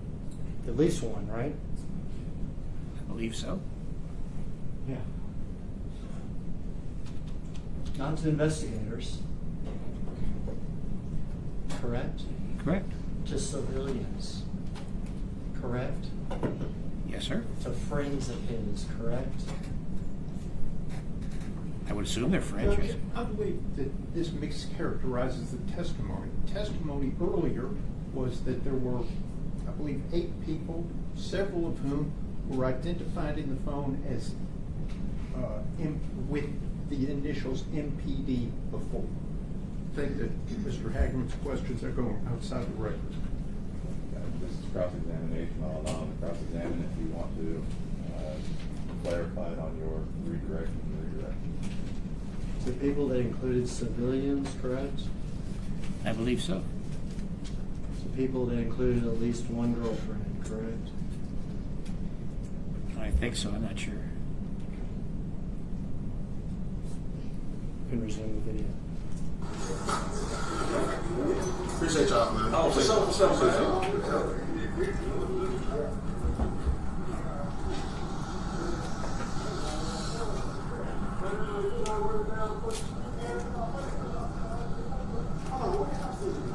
Hey, you know, that's why I chased him there, but I couldn't see no more. I couldn't see no more. Well, you said that. We went to there. Yeah. Y'all said, boy.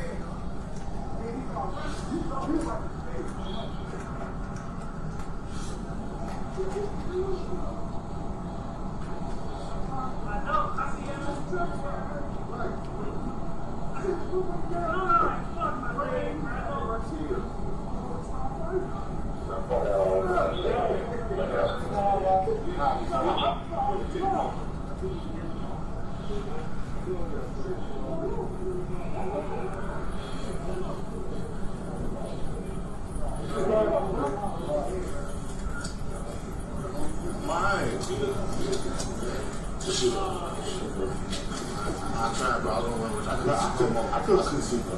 That's what I said. I got in the car. I was making blocks and shit. Hey, you good, bro? How good you real MVP? Motherfucker, shit, I heard they going out, shit. Why, bro? Motherfucker, bro. I can't, shit. I ain't know nothing like it. I'll put my foot again. He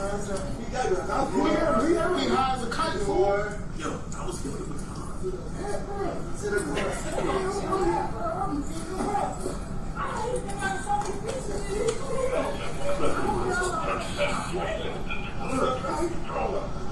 I ain't never seen nobody that strong. I'm strong as a motherfucker. Yeah. Dude was like some bow type shit. Them joints on serious shit. Bruh, it was like, I ain't never seen him do it. Them like a good taser strikes. Boom, got out of here. He fell to the ground. He like, took off. Hey, Bang was rocking, man. I jumped in and started rocking. Motherfucker, what the fuck? I'm telling you, bro. Man, I'm gonna throw it. Hit my head. That might have it train. God damn, man. But hell no, this shit hot as a motherfucker. Everybody got sprayed. I sprayed, he sprayed, him hit a tase, he jumped up, stretched the tase from his legs and took off running down the street. He full of not dope, he full of dog food. Yeah, he grabbed one gun on the scene. That might was some whole type stuff.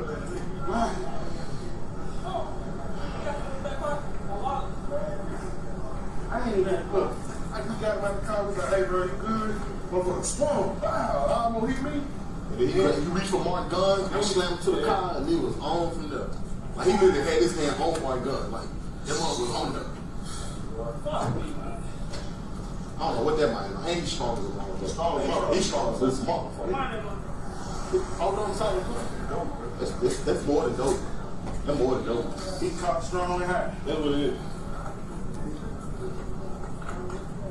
I'm not driving. You good? Yeah, my fire right now. This car was way else out. We stopped him right there. Rawson, Ranks. What are you gonna do? That's it. Ain't got nothing. Ain't got nothing. I don't know. That might just. He got to be good. Huh?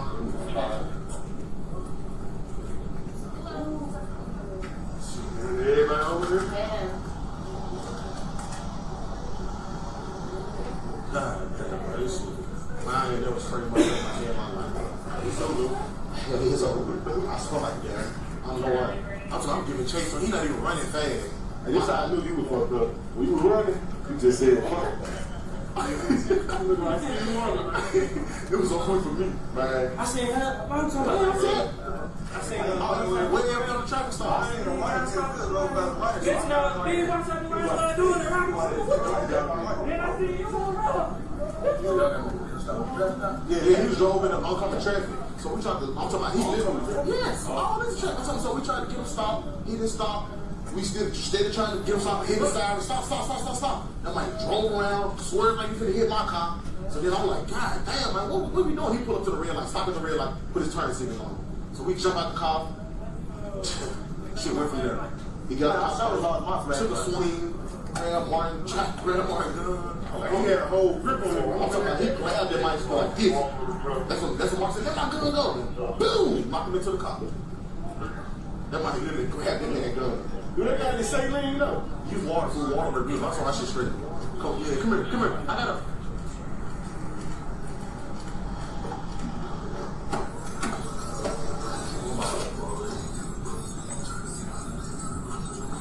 Hey, here, Mark. Come here. Which eye? She's there. There we go. I got it. It's blocked off. I'm sorry. I'll be out. Which eye? It was in the corners and shit. There. We need some more.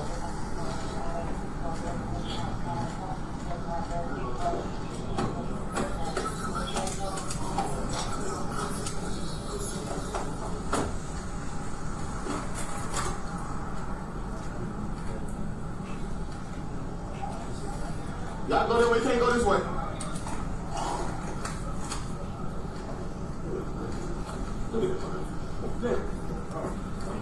Nick. What you take, man? How we trying to get some help, man? What you take? Huh?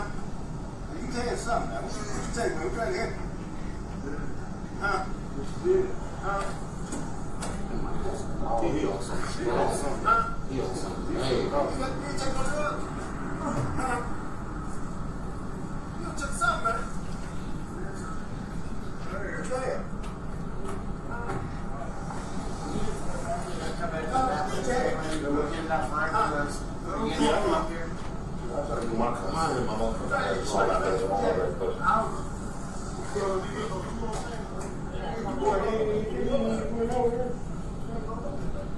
Hey, no smoke, man. Who? Where he at? He calling somebody over. Oh, y'all stop.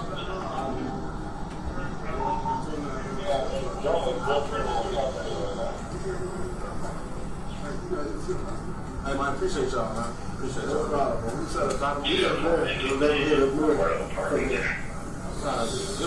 He on ready to do that. Tell his ass that option, bro. Man, this shit happened. No, I ain't know. I ain't never in my life. That's my story. Yeah. You and him?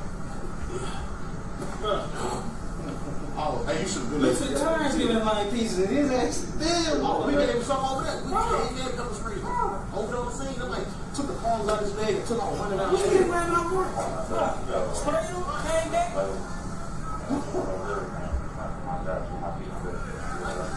What? What is the spray his eyes? Who? No, what is maybe he's gonna make a cherry style. What the? Hey, Lou, come here, Lou. Come here. This shit gotta stop. You heard us? We over here on this, why he over there? We're wanting cussing exit for a car. Wait, you was asking for y'all back to church. We was already on this. Because when we make it stop, guess what we'll do? I could get on the radio with her. He got extra on what's the name? Extra patrol.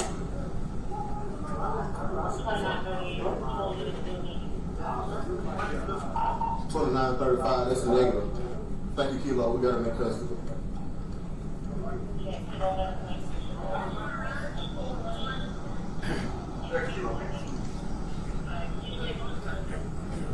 Sure, bro. My shit running like a motor.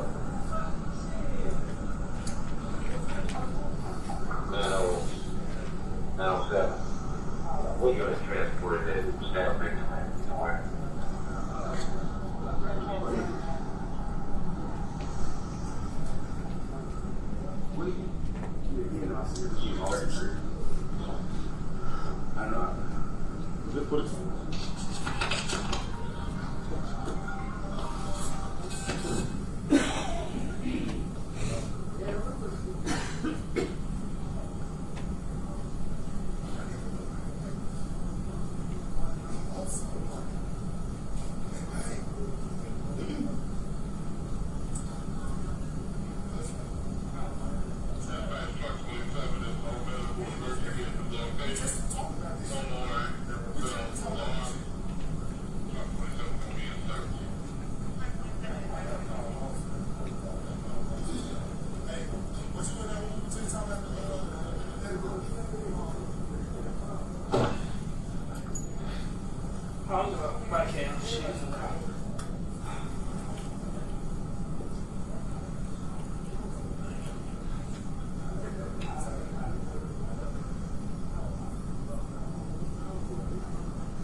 Yeah, history of drugs.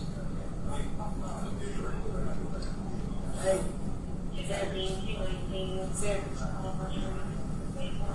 Savage. I got mine.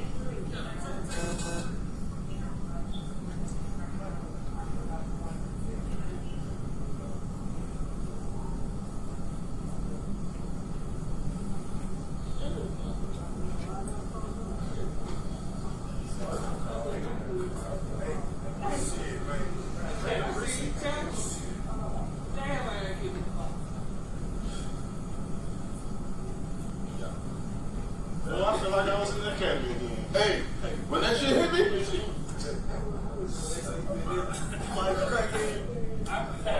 I pepper sprayed.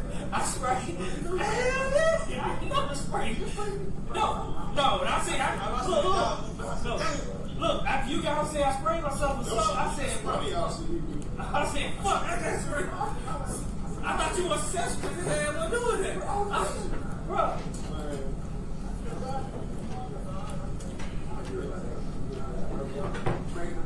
I take it.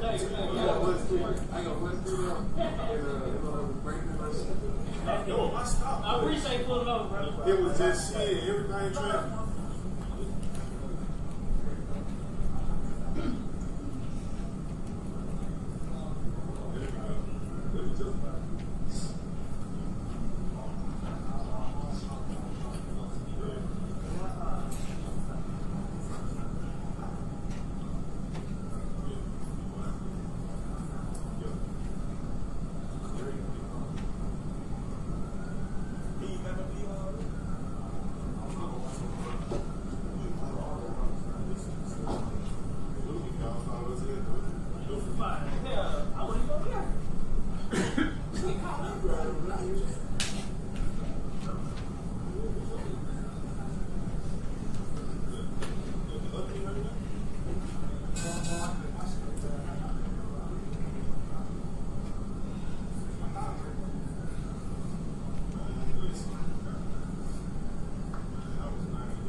We play a size 20, 54, 41.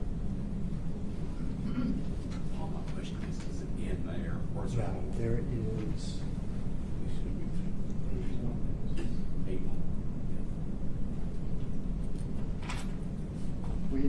at 20:54:41. Is that Officer Haley's body cam, is that right? I believe it is, yes, sir. Your Honor, we would add this into evidence with Your Honor's permission to the master exhibit that will be introduced at the close of proof. And there is one more body-worn camera. Right here, this will be Justice Smith's body-worn camera, and it starts at 20:37:43.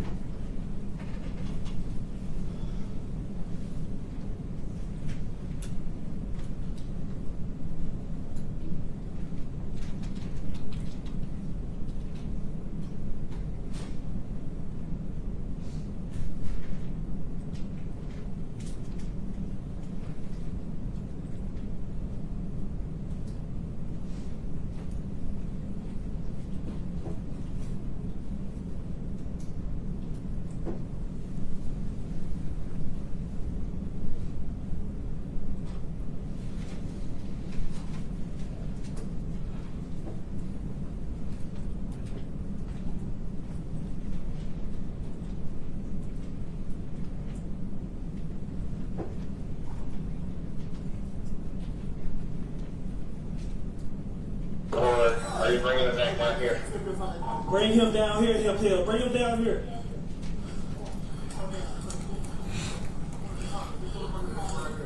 Check, I got that way now.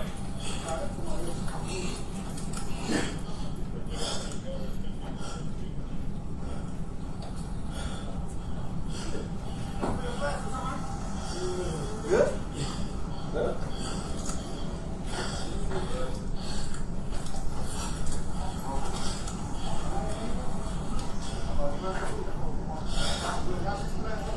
Shit, I need my glasses. I lost some too.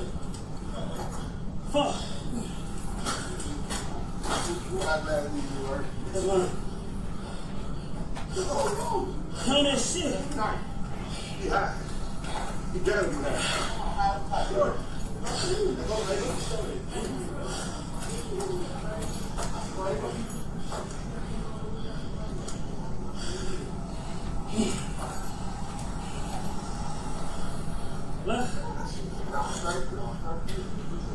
Yeah, appreciate y'all, bro. Yeah, I'm good. Y'all see my flashlight in there somewhere?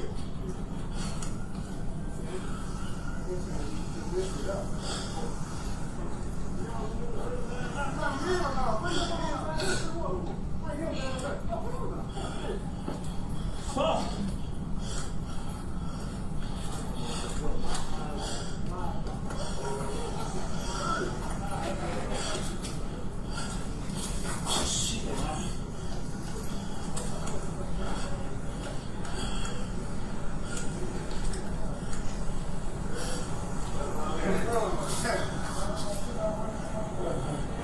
There you go.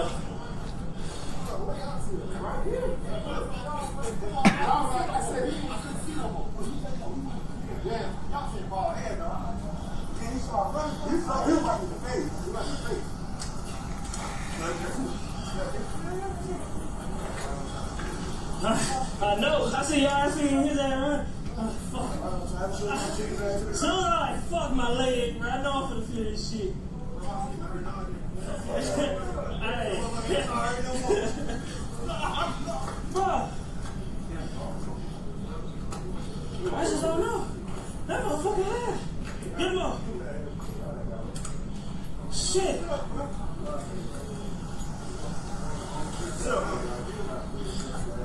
Hey, here you go, Steve.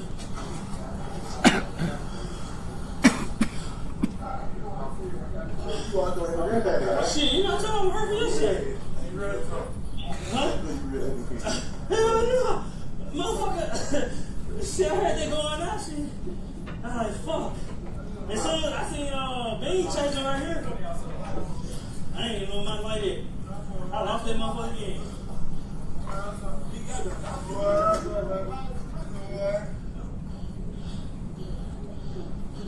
That motherfucker high.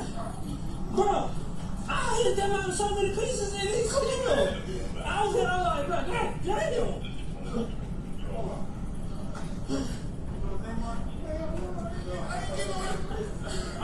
make sure my damn phone's in the car.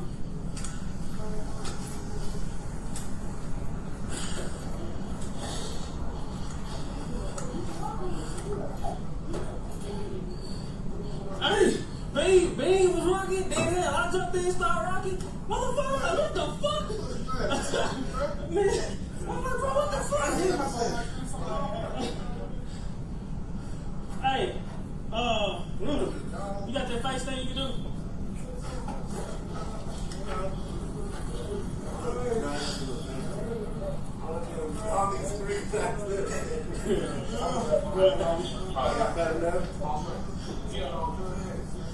No.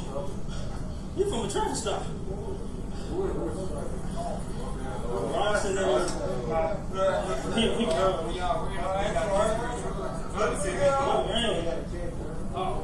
he got some in his back pocket. That wallet. I ain't never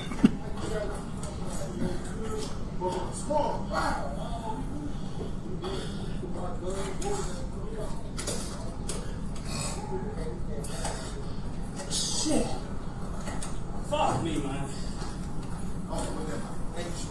He's strong. He's strong. Mind that motherfucker so bad.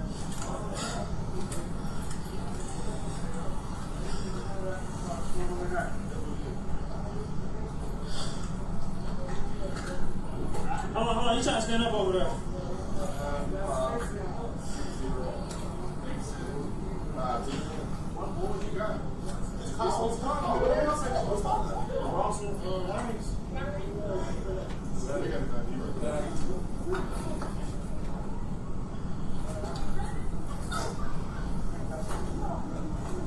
He ain't got nothing in the car?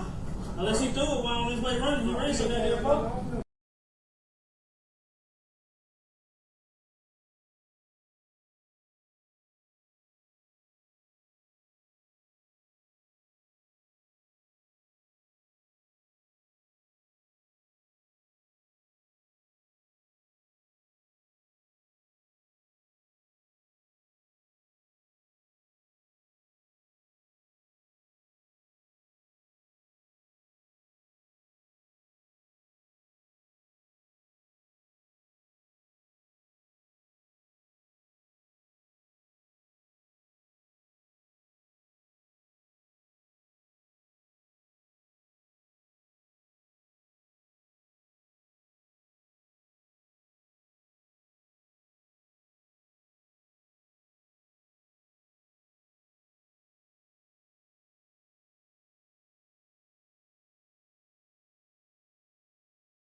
Is that Detective Smith's body on camera? Yes, sir. All right. No further questions, sir. Thank you. Stand. Thank you. I'm going to try and go in order that Mr. Hagerman was asking you questions, Mr. Cameron. What type of traffic stop was this? It was a high risk. And he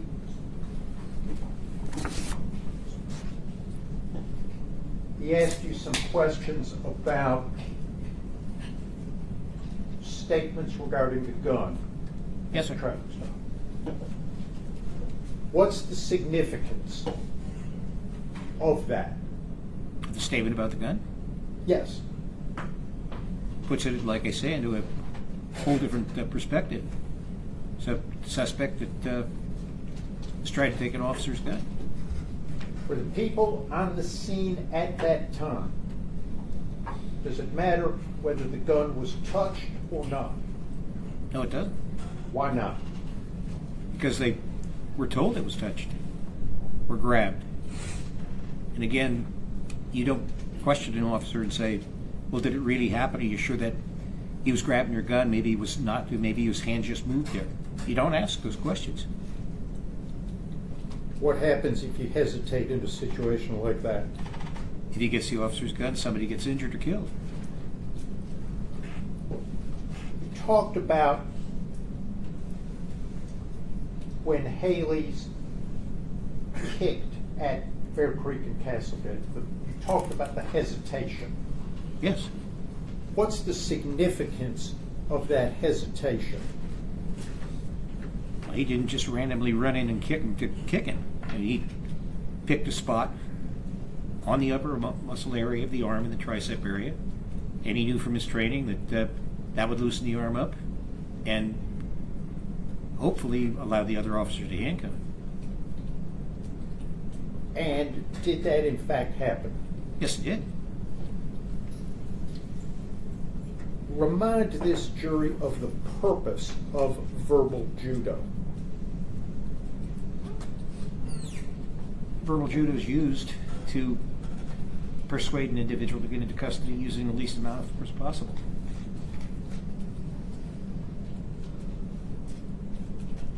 And how does verbal judo help that? Well, you're trying to reason with the individual, and some people obviously you can't reason with, but you're trying to reason with the individual to use a minimal amount of force to take them into custody. Is verbal judo moving up the scale on the force continuum? Is it moving up? No, it's the lowest level.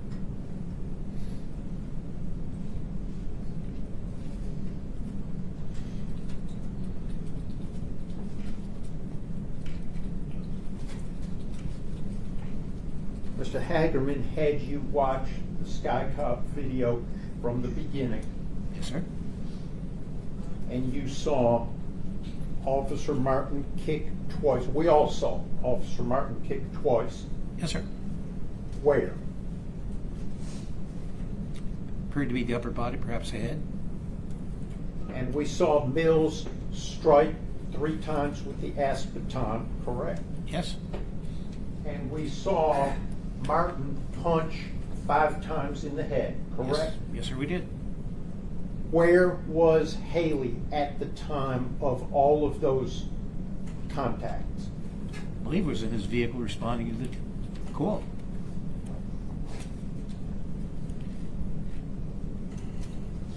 Based upon watching that video again today, your entire review of the file, how many, as Mr. Hagerman said, headshots did Haley see given to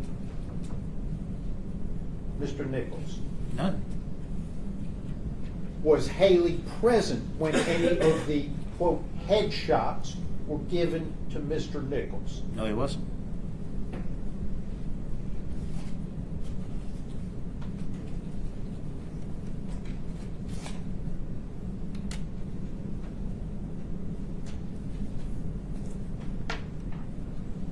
Based upon your training and experience, does it take more than watching a video to have a professional opinion regarding police training standards and the propriety of use of force? No, you can't base it solely on a video. What factors go into forming an opinion? The information the officer had prior to their use of force, the level of resistance on the suspect's part, the necessity to get the individual in handcuffs and into custody.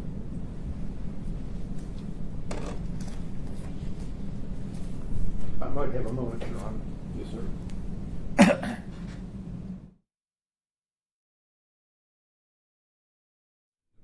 Yes, sir. May we approach him?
and gentlemen of the jury, your lunch has arrived. We have a few issues that we're going to need to discuss.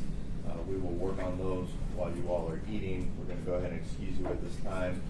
We'll stand in recess. Court stands recessed. You're going to be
They can't. Say what? No, they can't. And you have zero information about what Mr. Justin Smith saw or appreciated during that interaction. Is that right? That's true. And just to save a little time, you really have no information regarding what any officer out there on the scene other than Emmett Martin saw, right? That's correct. And you are familiar with the fact that pepper spray or OC spray had been utilized by one of the officers, his name is Mills, at least 3 times during that brief arrest. That's correct. And you can see on the video Emmett Martin bailing out because he had OC spray. Is that right? Yes, sir. And you see Mills bail out and is gone for over 1.5 minutes, and he's the one who shot the pepper spray. Is that right? That's correct. But Mr. Smith and Mr. Bean are still in a 90-degree angle trying to get Mr. Nichols in handcuffs. Is that right? They are. Did you see Mr. Smith or Mr. Bean take a break? No, sir, I didn't.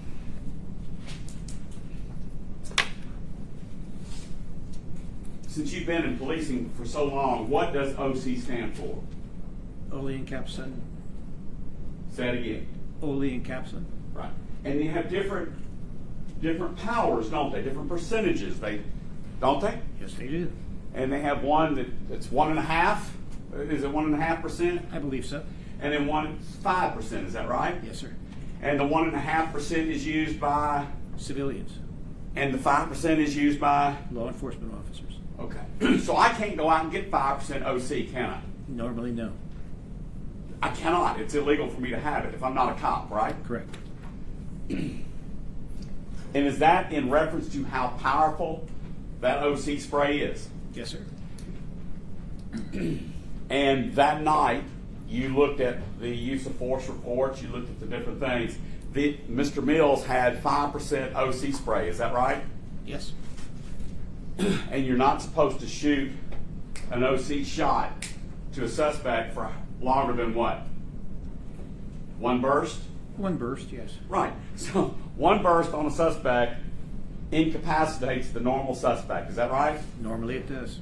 If OC spray does not incapacitate a suspect, what does that tell you based upon your, 50 some odd years in law enforcement? That the suspect's not susceptible to pepper spray, or the suspect may be under the influence of some narcotic. All right. Next question. Do responding officers rely on other officers within their department collectively using only necessary force to effectuate an arrest? Yes. If I'm a cop and you're a cop, I really don't know you, but we're in the same precinct, and we show up at the same crime scene, is it within the industry of law enforcement that I can rely upon you, even though I don't know you, to use only necessary force to effectuate an arrest? Yes, it is. And the force that we saw from Emmett Martin was, I think you said what? Was it unnecessary or what? It was unnecessary. And is that the same as excessive? It can be, yes, sir. So it's not, I just asked you, is unnecessary the same as excessive? Is it or is it not? Yes, it is. Okay. So if we hear unnecessary force, are you using that word as excessive? Yes, sir. Okay. So do you have any reason to believe that any officer out there on the scene could not reasonably rely on the fact that another officer, trained, post-certified, is going to use only necessary force to effectuate an arrest? That's right. That's what they. What? That's correct. So we don't have to have a team meeting before an arrest and say, now everybody uses necessary force on this one, okay? You don't have those kind of meetings, do you? No, sir. All right. Because you have to rely that they will utilize their training and only use necessary force. Is that right? That's correct. So if Emmett Martin is using unnecessary force while people are blind and can't breathe, Do they have a duty to intervene if they can't see it? They can't see it, they can't intervene.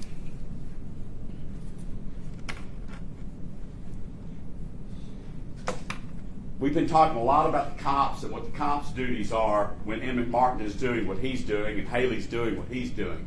Let's talk about Nichols for a moment. Did you see anything in all the videos that you watched?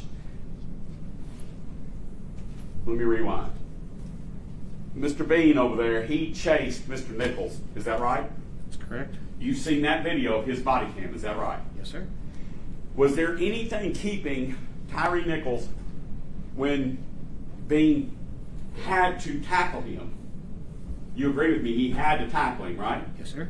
Bean had no choice but to tackle the suspect, right? To stop him, yes, sir. Was there anything keeping Mr. Tyre Nichols from saying, "Ho, I'm done, I'm done"? No, there wasn't. Because Mr. Hagerman asked you what was keeping the officers from saying, whoa, I got this, we got this. I want to ask you, was there anything keeping Nichols from saying, hey, I give up? No, nothing at all. And instead, what did he do? He continued to fight and resist the officers. All right. As an expert, you know what a crime saturation unit is, don't you? Basically, yes, sir. And a crime saturation unit, as we've heard in this trial, is a unit that goes into high crime neighborhoods. Yes, sir, it is. Looking for specific types of crimes and the effects of crime. That's what we've been told. Is that what you understand it to be? That's what I understand, sir. Would it surprise you to know that this unit, per officer, over a 3-year period, per officer, averages over 1,000 felony arrests? Wow. Would that surprise you? That's a bunch, isn't it? It's a lot. It's over 1.5. If you only work 5 days a week, that's about 2 a day, isn't it? Yeah. Is my math right? Yes, sir. Those are felony arrests. Yes, sir. Now, would it surprise you that the members of this unit, on every one of those arrests, 80 to 90% of those arrestees have a hidden weapon on them? Would that surprise you? Not at all. So is that percentage for felony arrest, is that nationwide or is that just Memphis or what? No, it's pretty much nationwide. 80 to 90% of the arrestees have a hidden weapon on them. That's true. So as Mr. Bean is running down the street and Mr. Smith is getting out of his car to help Bean get him handcuffed, does that mean there's an 80 to 90% chance that that suspect has a hidden weapon? That's true. Do you know what blading is? Pardon me? I knew I'd get you on the hearing. Do you know what blading is? Blading? Well, if I lay on my hip instead of laying on my back or on my belly, is that blading? basically, yes, sir. Well, you say basically, but that is blading. That is blading. Is blading dangerous if a suspect is blading? Yes, sir.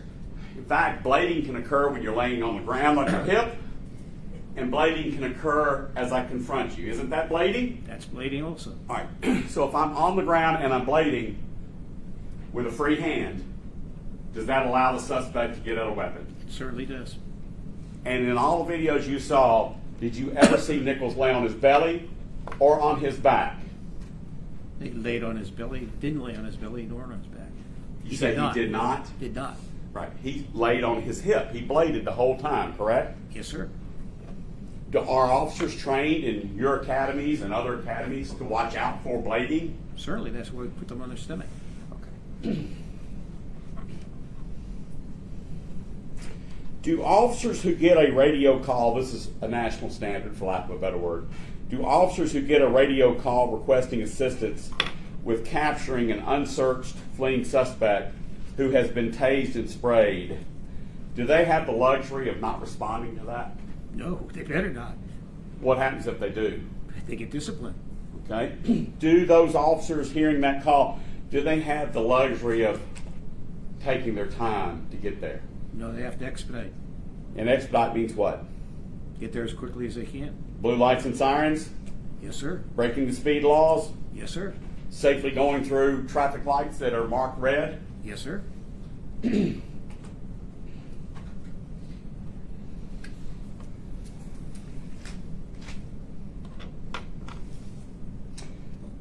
Mr. Hagerman was very precise when he asked you this question, so I want to be just as precise.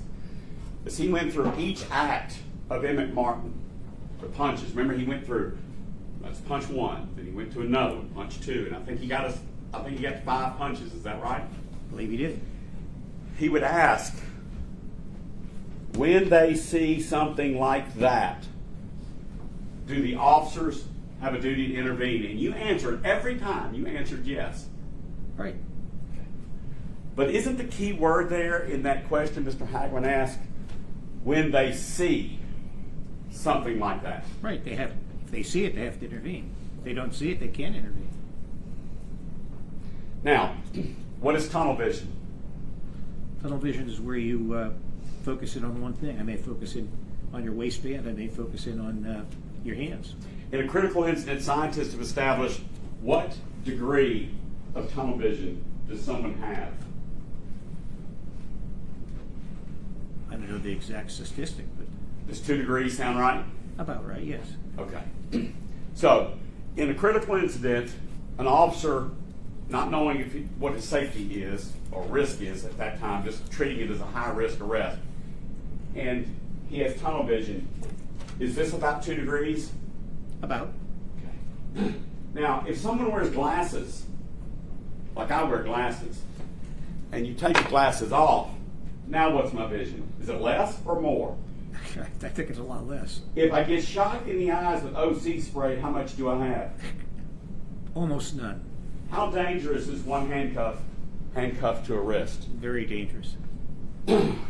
You watched Justin Smith put one handcuff on the left wrist. You even used a photograph of it with Mr. Stingle. Is that right? That's correct. That photograph was taken in the sequence of events after the officers had been sprayed with spray. Is that right? That's correct. What is auditory exclusion?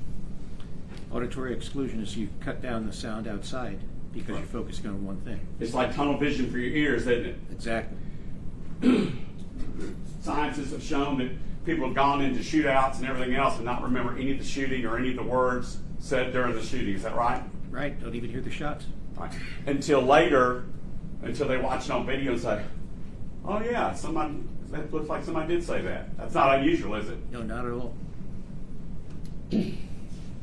Chasing a suspect with an 80 to 90% chance they have a hidden weapon on them down a dark street with OC spray in your face, would that fall in the category of critical incident where officers have 2 degree or less tunnel vision and no hearing? It certainly would. In fact, you actually expect that to happen, don't you? Yes, you do. Officers out there on that street, Bear Creek and Castlegate, not like sitting here in this room watching it on TV, is it? Not at all. Videos from a body cam or a pole cam or anything else, they don't capture the exhaustion that a cop goes through, does it? No. It doesn't capture the fear that a cop is going through, does it? Not at all. You know, that's something I have. All right, Mr. Perry. Thank you, John. Mr. Cameron, before today, have you ever had any conversation independently with Tadarrius Bean? No, sir, I have not. And today you haven't had any conversation with Tadarrius Bean, right? No. And do you know whether or not Tadarrius Bean had ever met Mr. Tyre Nichols before that evening? I have no idea. But you do know, just from your experience in this particular case, that one of the officers saw the suspect and he met a description, right? Yes. And you saw that person who saw the suspect that met the description got out of the passenger side of a car. Am I correct? That's correct.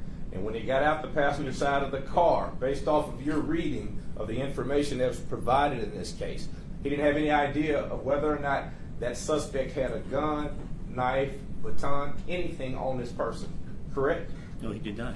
Now, based off of your reading in the file and your research in this case and your participation on behalf of Mr. Haley, is it your understanding that that same suspect caused a bolo to go out regarding who he was? Be on the lookout for this particular person.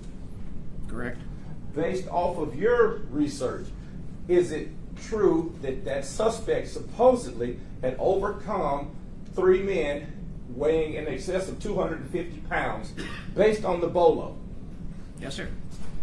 Is it true that the person who hears that is expected to get out of a vehicle and travel down 80 yards of a dark street to apprehend this suspect based on what you testified a few moments ago as his job requirement? It is his job requirement. And based off of your observation this morning and in review, has Mr., and I'm going to say it, the person who got out of that car is Tadarrius Bean. Is that in any way a violation of what you know as proper procedure, policy, etc.? No, it's not. He tackles him. Okay? That's not something that you do with people walking down the street on a regular basis, right? Not normally. Right. So that is a use of force, though, correct? Correct. And at that point, you didn't see anything that was violative of a right or that was inappropriate or excessive, correct? No, nothing at all. Now, you have presented across the country at different occasions, right? Yes, sir, I have. And you've discussed yourself in the past the difference between ineffective force and excessive force. Correct. And those are two terms, and I think that you were given some terms a few moments ago, but there is a distinct distinction, according to what you said before, between what from a 100-yard away pole cam or 100-foot away pole cam might look as excessive versus what would look as be in fact ineffective. Exactly. Can you tell this jury the difference between ineffective and excessive? Ineffective is when you're not accomplishing what you're trying to accomplish. In most cases, get the person into custody, get them handcuffed. That's ineffective force. When you're being asked questions by Mr. Hagerman regarding whether or not if the person comes up and you see them getting soccer kicked or what have you, number one, could you tell whether or not the kick connected to the person? No, I couldn't. Could you tell whether or not Mr. Bean, who at that point had two different bursts of pepper spray, hit him, according to testimony, whether or not he could see that somebody is either about to kick or where they're about to kick this person? I don't believe so. All right.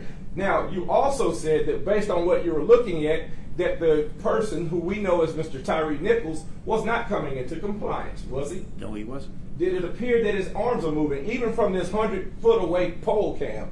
Did it appear that his arms are moving, etc.? Yes, sir. Now, does Mr. Bean have the same luxury as somebody who might be on the news looking at it and saying, oh, look, they look like they have him in custody right here? Does Mr. Bean have that luxury if he has OC spray in his eyes and he knows that this person is not handcuffed while he's standing over him, as it's been described? He doesn't. Does he have that same luxury if it's January 7th and it's 43 degrees outside and it's wet outside and he's trying to get this person into compliance, and in fact he on that scene commands at least 30 times to give his hands? Does he have that same luxury as somebody watching or describing it on the news? Not at all. Does Mr. Bean have the luxury to know whether or not this person is running because they might have something stolen in their car? Does he have that luxury? No. It's a unknown factor. And so while he's out there and he has this person's hand, does he have the luxury to let it go during this fast sequence of events? No, not at all. It's his responsibility. Now, this would be somewhat different than if he sees somebody choking a person, or if he sees somebody doing something to try to strangle him and he's looking from the side and he just says nothing. That's a different sequence, is it not? It certainly is. If he's engaged in trying to apprehend this person who refused to give his hand, and for a period of 14 seconds, he's holding one arm, Justice Smith is holding the other arm, and this person has not laid on the ground, has not done anything that he's been told to do, and he's trying to walk in a circle. If Mr. Bean has pepper spray in his eyes, if Mr. Bean has just run a dead sprint to try to catch this person, if Mr. Bean has tried to be overcome by what at least 6 different officers described as the strongest person they've ever tried to apprehend, does Mr. Bean have the luxury to let him go and have an altercation with another officer who might in fact use either excessive or ineffective force? No, he can't let go of it. Can he let go and say, hey, stop, man. This is not how they taught us in the academy. Can he do that? No, he certainly can't. Mr. Bean ain't on the news describing something. Mr. Bean is out there trying to get this person into custody. Mr. Bean is not Mr. Hagerman asking you questions and can get a do-over. Mr. Bean is holding this person. Can he put his life, the life of the suspect, above his and his fellow officers' lives if this man won't do a darn thing that he's being asked to do? No, he certainly can't. And you didn't have to ask Mr. Bean a question to determine that, did you? You know that from your 50-plus years in law enforcement. Correct. And based on that, and if you had a chance to have those conversations with Mr. Bean, and he indicates that, which, Hold on one second. We need to approach for this.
based on the factors that we were just discussing, OC spray in the eyes, a non-compliant suspect, and the ability to try to get that person's hands into custody or cuffs, is the person a consistent threat if you do not control that person's arms and you can't put them in handcuffs?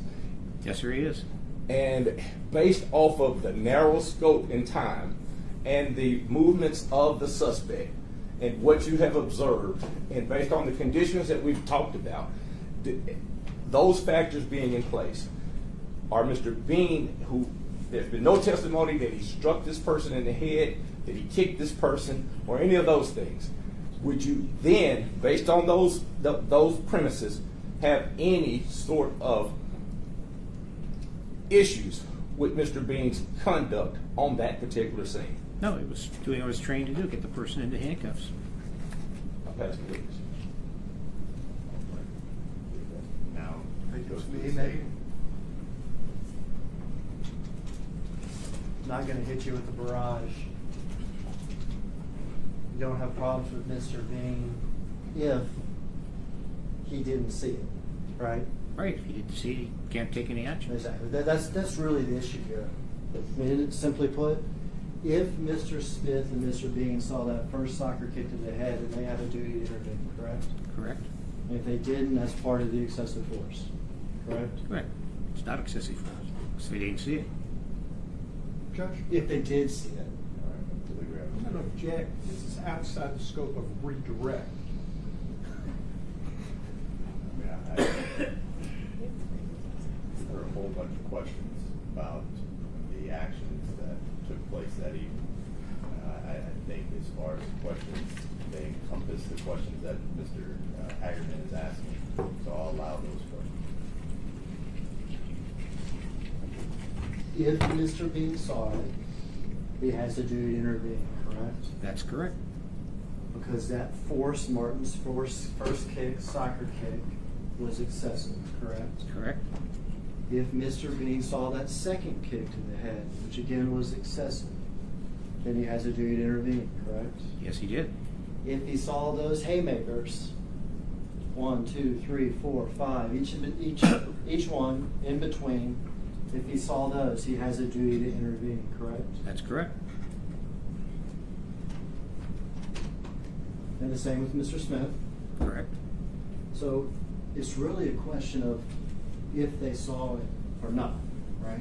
That's correct. I think we agree on that. I think we do. Either misheard you or you misspoke. Because you made a statement when Mr. Perry was asking questions that you couldn't tell if Tyre was getting kicked or not. I couldn't tell where he was being kicked. Okay, but you could tell that the kicks were making contact with him, correct? It appeared that they were, just from his body language. And so I'm wondering here where we're coming from, because you could so clearly tell for us that Mr. Haley kicked him in a certain spot. Right. Correct? Correct. And could you equally clearly see Martin kick him in the head? I could see him kicking him, and it was towards his head. Okay. Well, I think that's probably good enough to be unnecessary and excessive, right? It certainly is. That's all, Judge. All right. Anything else of this witness? No, Judge. No, yeah. All right, so those are all the questions we have for you, sir. Thank you very much. Thank you, Your Honor. Please watch your step and see where we're I at. will.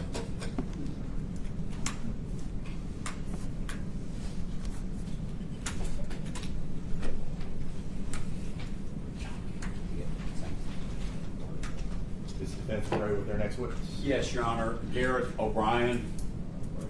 We call for O'Brien. O'Brien.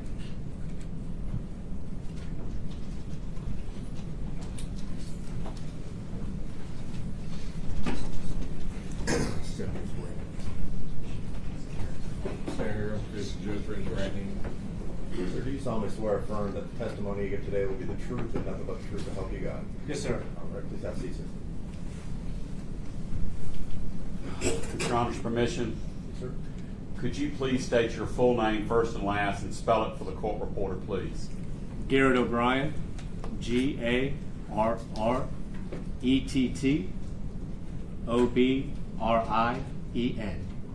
What do you do for a living, sir?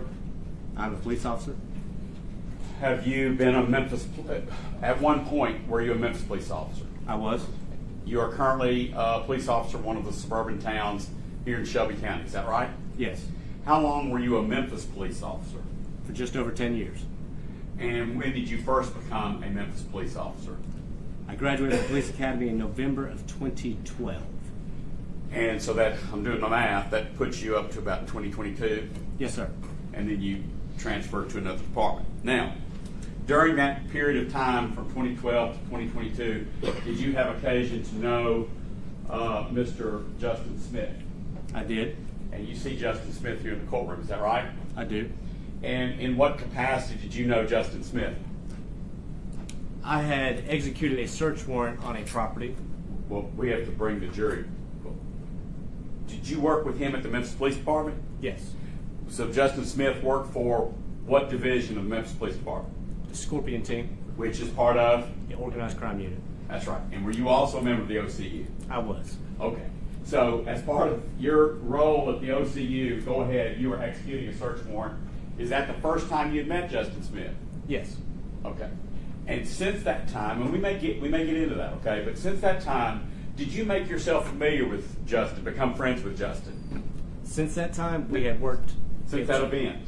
Yes, we had spoken several times since that event. Okay. And so did you work, and within OCU, did you have knowledge of his reputation within OCU? Yes. And what was that reputation within OCU or the Memphis Police Department? He was a stand-up guy. Every conversation I ever had with him, Any cases that I would work, I was a daytime team as an auto theft investigator. Any case that I needed work in the evening, I had multiple conversations with him stating, hey, this is the report number. So this isn't just on the fly, on the wall, somebody might have said something. This is a legitimate case. These are the individuals I'm looking for. This is the car, the tag. This is the area that it might be in. If you happen to be in that area, can you please look for this vehicle? If you happen to look for it, do a continuation to that report. Here's my personal number. Reach out to me if you ever happen to get anything. Okay, you may have misunderstood my question, or I may have said it wrong. What was Justin Smith's reputation within the Memphis Police Department or OCU? I haven't asked you about your impressions of him yet. Okay, what was his reputation within the Memphis Police Department? He was a good, upstanding officer. Was he a notch above or way above other officers? From my recollection, yes. And that was his reputation? Yes. And your opinion of Justin as a person, what was it? It was a good opinion, good impression. And like I said, every time I had a conversation with him, it was very attentive. It wasn't just somebody that was just there to be there. He had a emotional investment in everything that I had to say to him. I don't want to lead you, okay? But was he professional? Yes. Was there any other qualities that you might be able to share with the jury about Justin Smith? He cared. Cared about what? He absolutely cared about the citizens and the people that we were looking for to bring those persons to the appropriate justice that the court would see fit. All right, now go to the search warrant that you wanted to jump right off into when you got here. So you did have an occasion to work a search warrant, hit a house on a search warrant. Did you ask Justin and others to assist you in hitting that house and get that search warrant served? Yes, so I wrote the search warrant in the wee hours of the night after I received information of a stolen car that came from another state. I wrote the search warrant, had the search warrant signed by a judge, and then the on-duty team, which would have been the Scorpion team, came out to assist me. We knew the house to be unoccupied. It was an apartment complex. We knew it to be unoccupied. Once we make entry into the house, to the apartment, we then begin the search. During that search, $5,000 was found, roughly $5,000. Justin, who had been reading the warrant while the search was being done, come to me and said, hey, you can't take this money. The search warrant is not, this cash is not in the search warrant. You cannot take this money. You're the one who wrote the search warrant. You're the one who had a judge sign the search warrant. You were about to take the $5,000 cash, and Justin, who really was just there to support you, pointed that out to you. Is that right? Correct. What would have happened to you if you'd have walked out of that apartment with that $5,000? I probably would have had some legal headaches. God forbid somebody would try to say that I stole $5,000. And that was not Justin's case, was it? He had no say in the matter. He got nothing from me taking the money or nothing from me leaving the money. Your Honor, that's all I have this witness. All right. Mr. Berry? Samuel? Nothing, Your Honor. Dave? No questions, Judge. All right, sir, those are all the questions we have for you, sir. You can step down. Thanks. Thanks, sir. All right, Vince, with your next witness. Brian Nemack. Nemack. Nemack, apparently.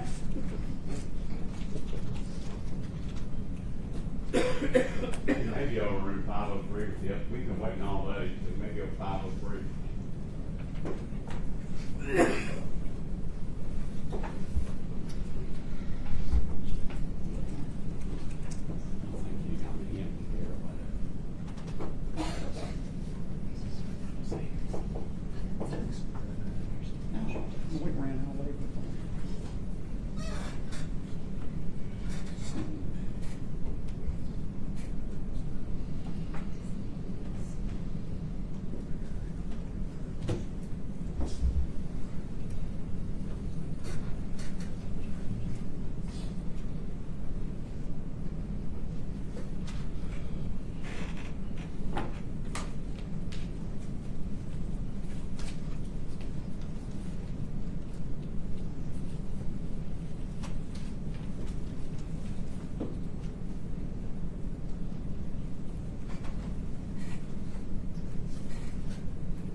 your right hand and be sworn in by the judge.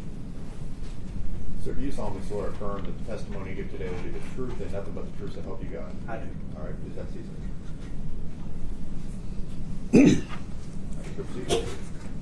Could you please state your first and last name? Brian Nemec, N-E-M-E-C. Mr. Nemec, up until recently, where were you employed? Memphis Police Department. How long were you employed with the Memphis Police Department? A little over 32 years. When you retired, could you give the jury the benefit of what your job was at the time of your, or around the time of your retirement? The last 18 years of my career, I retired in April of this year. I was with the organized crime unit. I did different tasks over there as a supervisor, lieutenant. Right. So let's go through the branches, if you will, of organized crime that you were involved with for 18 years. I was a supervisor over a night shift drug team. I've been a supervisor over the day shift drug team. I've been a supervisor over the DEA task force officers, interstate interdiction. I've done the K9s, a supervisor over K9 handling, and over the meth team that did meth labs. And OCU has many branches and tentacles, is that right? Correct. Part of that is something called the CAT team. Correct. Then C.J. Davis came and they turned it into the Scorpion team. Correct. Do you know, during your tenure of 18 years at OCU, did you have the occasion to have Justin Smith work for you? I did. When did Justin Smith first come to work for you? It was in the early part of 2020. So at that time, you had how many years experience in OCU and all those areas? Roughly about 13. So he came to work with you, and you were a 13-year veteran of OCU, is that right? Correct. What was your impressions of Justin when he first came to work for you? He was new over there, and we were just starting up what was going to be called Cat 2, which is we already had a Cat 1, so we were building that up. It was going to be like a 12-man team. CAT stands for what? Criminal Apprehension Team. And what was y'all's mission? Basically, we used statistical data looking for hot spots in the city, and then we would go out and address those hot spots. And you described as hot spots. Is that high crime areas? Yes. High violent crimes? Yes. Car thefts? Correct. Carjackings? Correct. Stolen guns? Yes. Automatic weapons? Yes. And so this criminal apprehension team was being formed up, and you were going to be in charge of it? Correct. And Justin Smith was one of your officers wanting to be on your team, or you wanting him to be on your team? He was assigned over there, and I was a supervisor that was starting it up. I was mainly a drug supervisor, but they had moved me over there temporarily to get the CAT team. All right. And so now, based on that background, what was your impression of Justin as it relates to being able to do that job? He came in, and one part of when somebody comes over there temporarily is to evaluate them and see are they going to make it over here. It's not for everybody. I've had to cut a lot of people that just didn't make it, and I saw a lot of qualities in him, and you know, there's 12 people assigned to me, and I saw qualities in him that I liked. What qualities? He was a hard worker. I liked the way he could write. You know, he kind of fit the bill of what we do.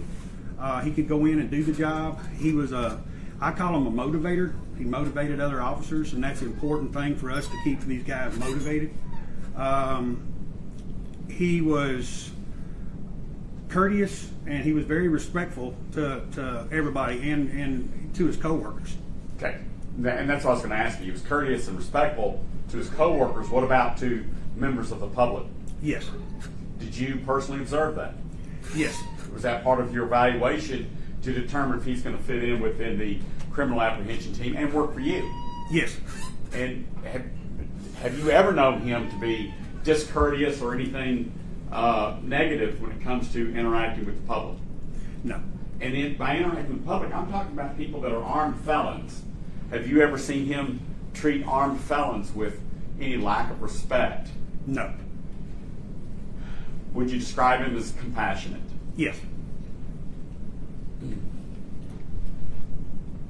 What about his temper? Does he have a temper? I've never seen in the about 5 to 6 months, I've never seen him have a temper. on the job.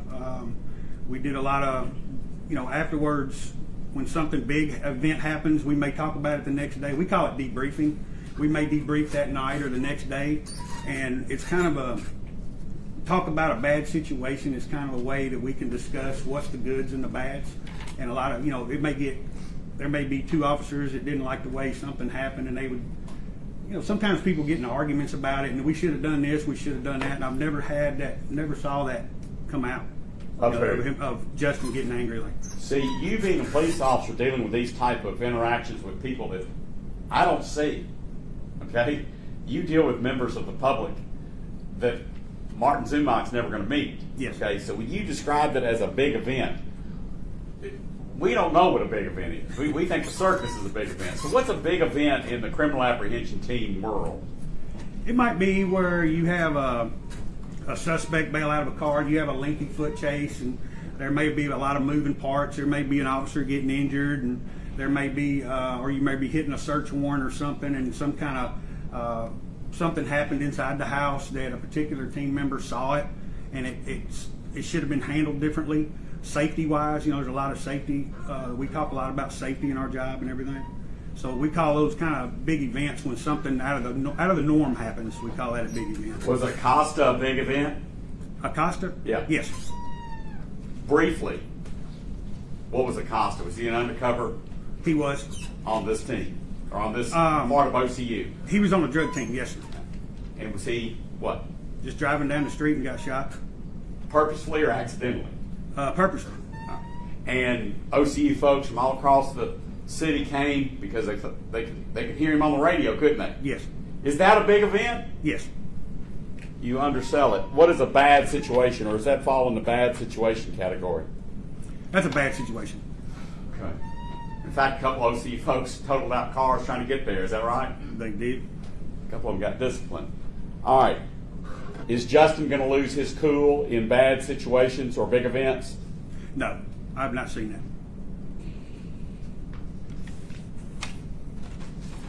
Can I speak to my client for a moment? Yes, sir.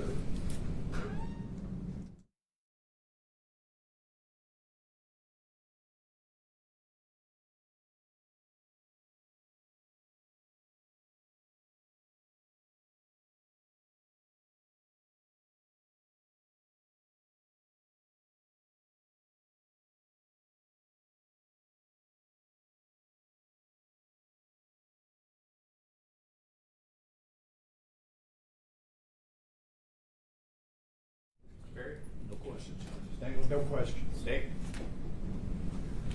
I was wondering how long it was, and then you said 18 years in OCU, so Yes, sir. I guess that's how long me and you have known each other. Correct.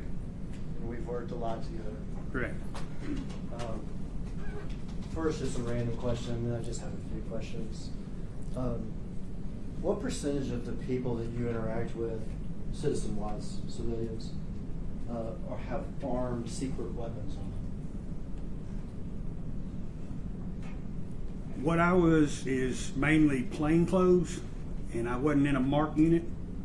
And I went out every day driving around looking for that kind of activity, especially I was in narcotics. And on a CAT team, I was an eyeball. So I would go out and spot for the marked units, and my percentage of what I saw was high. High, but It was I'd say 80%, 70 to So 80%. a large number. Large number. We actually worked at OCU together for a couple of years, right? Correct. Remember when I was over Yes. there? Oh, yes, sir. And we worked with some pretty hard people, didn't we? Yes, sir.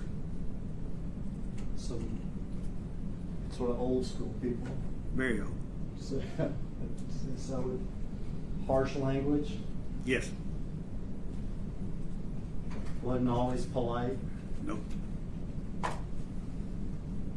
They were demanding, Correct. some crazy talking. There was. Do you remember a meeting where talking to everybody before the operation?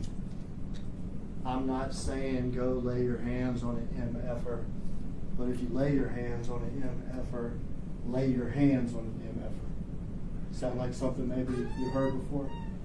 rule of thumb has always been if you lay your hands on somebody, you have to lay your hands on them, they need to go to jail.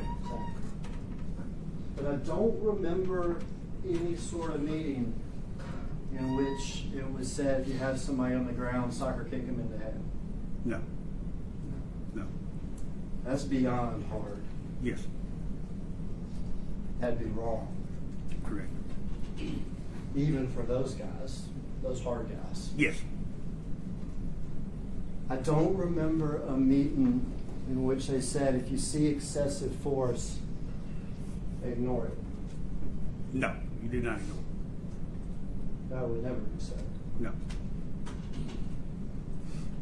I don't remember a meeting where they say if somebody's injured, don't tell medical personnel about what happened to them. No. That would be beyond hard. Yes. That'd be wrong. Correct. And do you believe officers should be accountable, should be held accountable for excessive force? Correct. Yes. Do you believe they should be held accountable if they have the opportunity and don't intervene and stop Yeah. other officers? I'm sorry. Yes.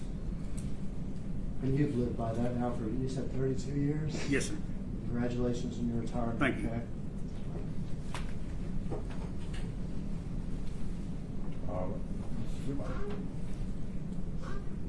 I'm really thankful, Mr. Paul, for going into these areas, because I also know you to be that kind of person. But more importantly, you're not on trial for second-degree murder. Justin Smith is. Yes, sir. Okay, so I'm going to go through Mr. Hagerman's list. So some of them are not polite. Some of them are old school. He asked you those questions, right? Correct. Yes. About meetings he apparently was in, and you apparently were in. Yes. Is Justin Smith polite? Yes. In fact, is Justin Smith new school or old school? He's new school. That's right. He's not old school, is No, he? sir. And the one thing you know about Justin Smith is if he saw someone like Emmett Martin soccer kick someone in the head like you've seen on the video, Justin Smith would be the first one to report him, wouldn't he? Yes. Justin Smith would be the first person to stop him, wouldn't he? Yes. You would bet your reputation on the fact that Justin Smith would have stopped Emmett Martin if he could see it. Yes. Thank you. Anything else to this witness? Nothing, Your Honor. All right, so those are all the questions we'll hold, I think. If I can have the attorney's approach.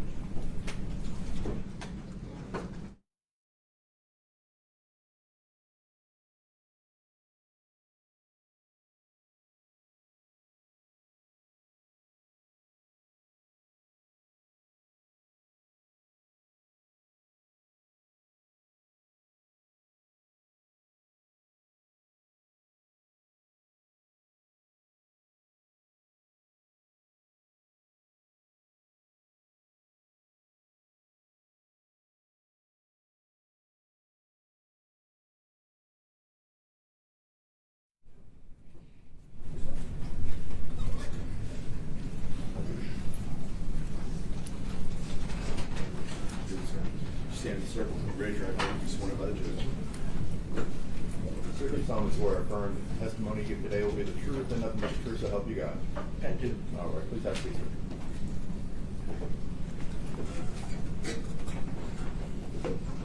Hello. Could you please state your first name and last name and spell it slowly for the court reporter in the record? First name Mark last name Wojcicki. WOJCICKI.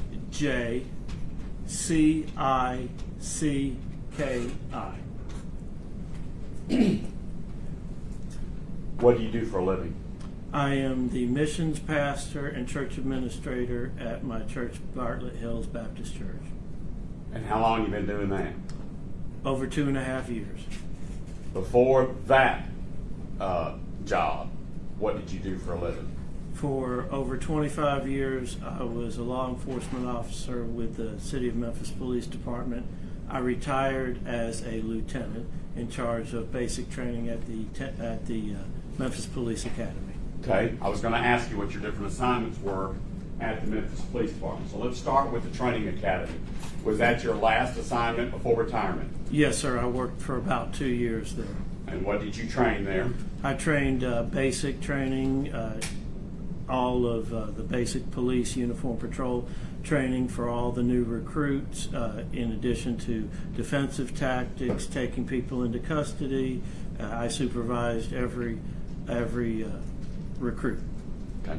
And you did that for how long? You may have said it. Forgive me if you did. 2 years. Before that, what did you do at the Memphis Police Department? For approximately 2 years, I was in charge of the criminal apprehension team at the organized crime unit. What years was that?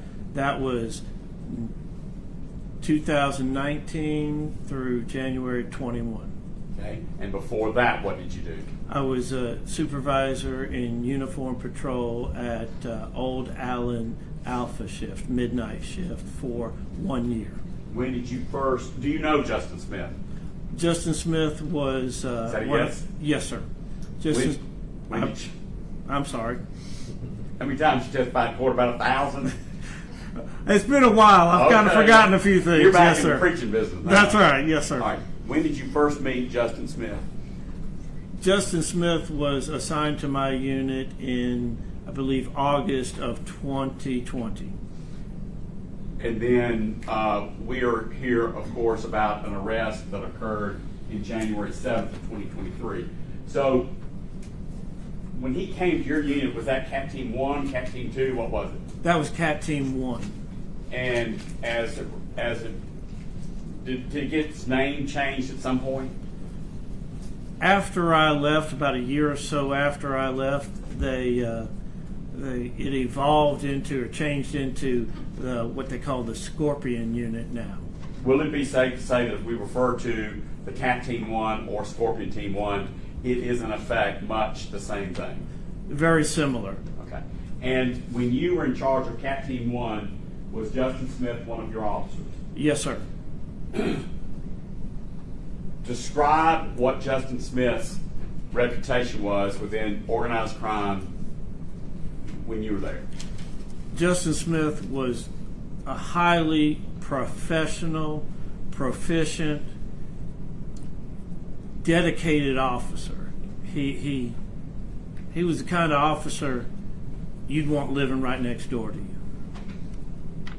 What's your personal opinion of Justin Smith? He's an honorable, professional, dedicated man and husband of God. All right. And over there in the Cat Team and Scorpion Team, y'all dealt with very dangerous customers, didn't you? Yes, sir. And it takes a special kind of police officer to, number one, keep themselves safe, keep the other officers safe, and keep the situation under control. Could you tell this jury about how Justin Smith fit that mold? So, when I was in charge of the CAT team, every day we'd have some kind of training of going over how to take suspects into custody, how to do things such as search warrants where there's guns, weapons, drugs, money involved. We'd go over the procedures, we'd go over safety, and we'd go over how to take people safely into custody. And how did Justin Smith do in that environment? I observed Justin directly, and there have been several times where we've had suspects that were non-compliant that we took into custody with minimal incident, because that's what we want to do. We want to make sure we take people into custody that are supposedly, accused of crimes with the least amount of force necessary to accomplish those duties. Is that how Justin Smith did his job? Absolutely. Do you have any reason to believe that Justin changed the way he was doing his job after you left? No, sir. In fact, there were several times Justin Smith had came out to the training academy for specialized training to get better at his job. I'd like you to share with the jury about your experience with OC spray in the eyes trying to take someone into custody with Justin Smith. So, let's go way back to 1999. myself and a couple of other officers, Dwight Mann and Greg McGoy, we had to take a domestic violence suspect into custody, and he was bigger than all of us, and he really didn't want to go. And I took control of him, and I tried to wrestle his hands behind his back, and Dwight Mann tried to spray the suspect, and he ended up spraying me. And that was way back when it was just OC, which is oleoresin capsaicin, not the OCCS 5.5% that they have now. That was back when they had the 1%. So this stuff is like 5.5 times stronger that they use now than they used back then. And I mean, it knocked me, it really knocked me for a loop. I could only think about keeping this guy's hands, this guy's arms secure. I couldn't figure out what else was going on. Let me fast forward a little bit. Have you been out on operations with Justin Smith? Absolutely. Have you seen Justin Smith take people into custody? I've taken people into custody with That Justin was what I was Smith. asking you. My actual question was, tell us about the time you took people into custody with Justin Smith. So there was one time, it was up around Chelsea and the interstate, and we had a suspect who had felony warrants, and we got him out of the car, and he struggled and he ran away from us, and we took him to the ground. Who's we? Justin Smith, myself, Desmond Mills. I had the suspect's right hand. Justin had his left hand, and Desmond had his legs. And we wrestled his arms to the back and took him into custody. We then took him to the hospital, make sure he wasn't injured, and took him into 201 Poplar. What rank were you? Lieutenant. So as a lieutenant, you're on the ground with a suspect. Was the suspect as big as I am? A little bit bigger. About your build, just probably about 2 inches taller. Took 3 of you? 3 of us, yes. Okay. Now, you've got children, is that right? Yes, sir. Would you trust Justin Smith to arrest your children? Absolutely. Even if they were guilty of a violent crime? Especially if they were guilty of a violent crime. Because I know that what Justin would do, he would operate on the facts, and he would do what he does, do his job as efficiently, as safely as possible. And if that meant using force, he would be able to explain why he used force. Is Justin going to cover up for anybody else? Absolutely not. Is he going to lie? No, that's not in his character. Is he capable of abusing a suspect? Is he capable of abusing a suspect to your knowledge? That's, from my knowledge of Justin Smith, that's not in his nature. That's all I have, Your Honor. Oh, nothing for us. Nothing, Your Honor. Nothing. All right, Stacy.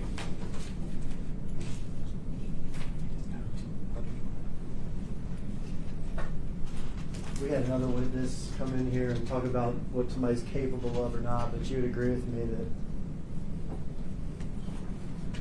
people are capable of a lot of things. Capable is one thing. Exactly. In their nature is a different thing. I think that's probably why you corrected the question, right? Yeah, I mean, we can all be capable of things, but this is not in Justin's nature. We can all be capable of things, and for that reason, we all disappoint each other, or can disappoint each other, right? Yeah, I'm following you. That's correct, right? Yeah, we can disappoint each other. Okay. And if Justin were to disappoint us, if Justin were to see excessive force and not intervene, do you believe he should be held accountable? If he were to see it, and that's the key in my mind, is to see it. I've been pepper sprayed. I know what it does to me. If he were to see it, should he be held accountable? Yes. If he were to take part in it, see it, should he be held accountable? If he were to have willingly taken part and knowingly taken part, then yes. But if his perception is diminished for certain things, if his goal is to get the guy's hand behind his back, and he's struggling with somebody to get into custody, I mean, I'd be more, from myself, I would be concerned about getting the guy's hands behind his back. If I didn't see it or whatever, if I've been sprayed, I might not see it.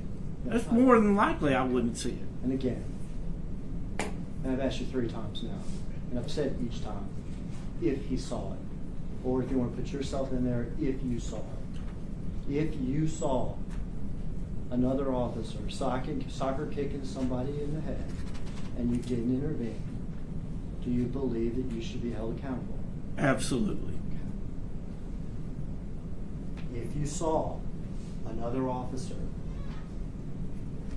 throwing haymakers at somebody's head while he was defenseless, do you believe you should be held accountable? And I did nothing about it? Exactly. Yes. If you didn't even say stop. If you withheld medical information from first responders about that same person, the one that had been kicked or thrown haymakers, if you saw it, do you believe you should be held responsible, accountable? If I saw it, Yes. and I knew that it had happened, Yes. and I said nothing about it, Yes. then I should be held accountable.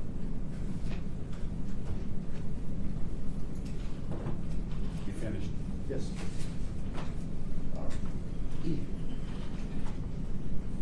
It may be the Southern Baptist pastor coming out in you, but you use the word nature. Justin Smith's nature. Right? Yes. What is Justin Smith's nature when it comes to dealing with other people?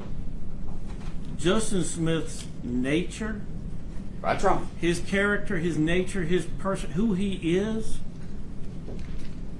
he got into police work to help people. So knowing what his nature is and having seen the videos that all of us have seen, did Justin Smith see those haymakers? Your Honor, it just calls for absolute speculation. The court's going to sustain the objection. Knowing Justin as you know him, would he ever withhold medical treatment from someone? Absolutely not. That's all I have. Anything else of this witness? Nothing further, Judge. All right, thank you, sir. Those are all the questions. We'll cut down. Thank you, sir.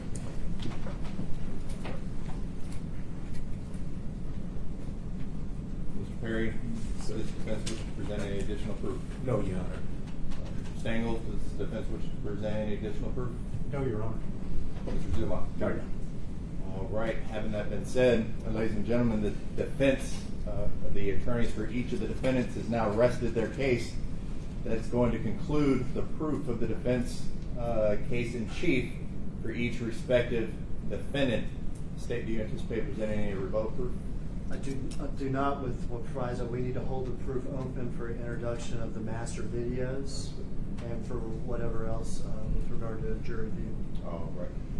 All right, so ladies and gentlemen of the jury, this is going to conclude as far as the presentation of proof for your consideration. Now we are going to excuse you all as there's still some things that we're going to need to do. But even though you have now received the proof for your consideration, it's still not time to discuss the case or begin to think about or deliberate on the matter. The court is going to give you the law when we meet up next time. At that point, the attorneys will each be able to give their closing arguments. Once we go through those processes, the 12 jurors that are going to be selected to deliberate will be selected at that time. So until that time, it's important that you do not discuss the case, allow anybody to discuss it with you. Please leave your notepads in your chairs, and we'll go ahead and excuse you at this time.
started with councils doing that. All right.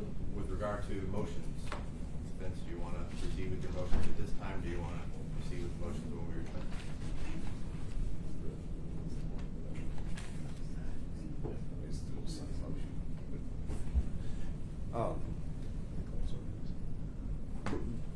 We have 2-minute consultation.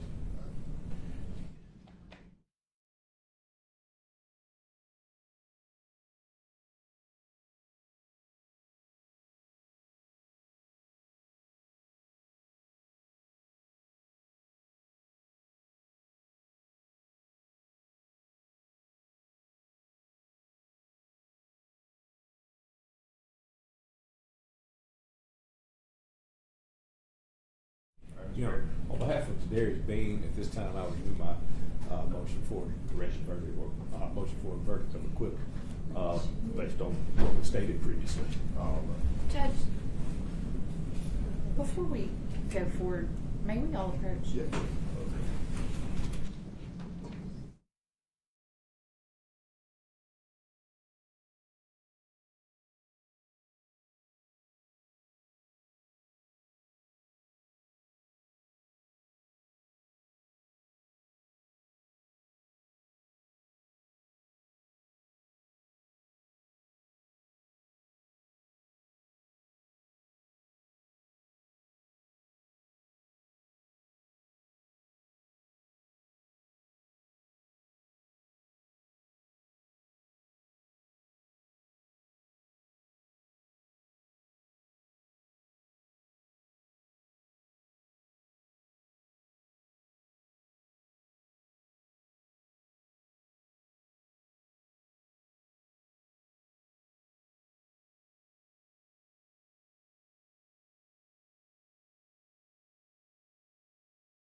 We had previously, for all intents and purposes, formally closed, but prior to closing all proof, it obviously was not brought to the attention that any of the defendants wanted to testify, but for purposes of the record, we can go ahead and we'll start with Mr. Perry if you want to bring your client around for the moment here.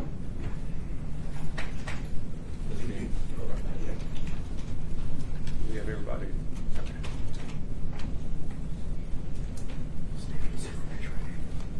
Sir, raise your hand. If you solemnly swear or affirm that the testimony you give today will be the truth and nothing but the truth, so help you God. Yes, sir. All right, have a seat, sir. See, John, thank you. Please state and spell your first and last name. Tadarrius Bean, Taarrius. Bean, B-E-A-N. Mr. Bean, you've been present at all of the hearings and proceedings regarding this case, correct? Yes, sir.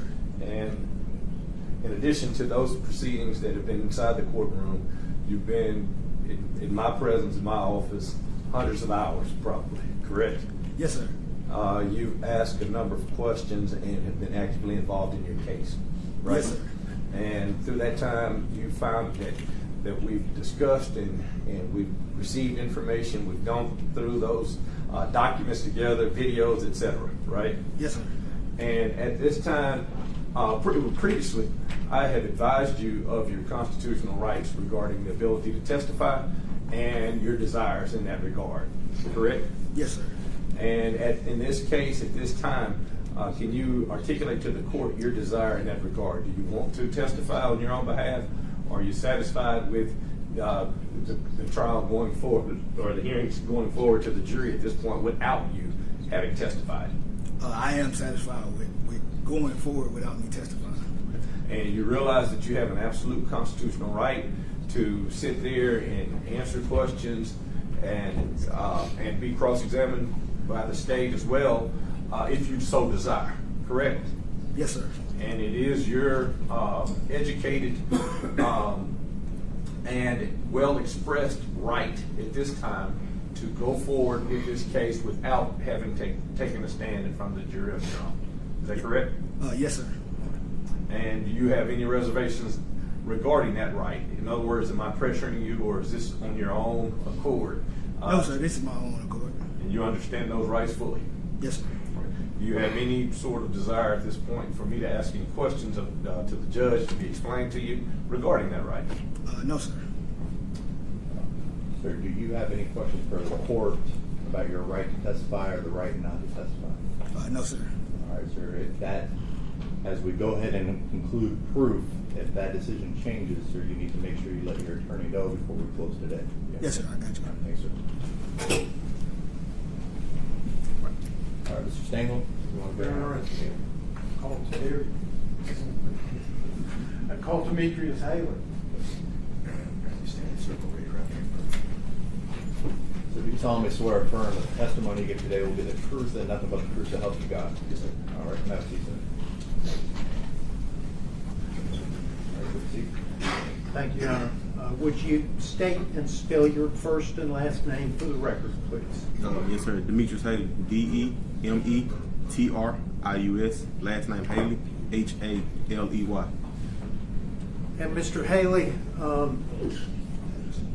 how long have I been representing you with regard to the January 7th, 2023 arrest of Tyre Nichols? Since 2023, January 7th, 8th. Since the beginning. For a couple of years from the very beginning, correct. And Mr. Leffler's been involved for a substantial portion of that, correct? Yes, sir. And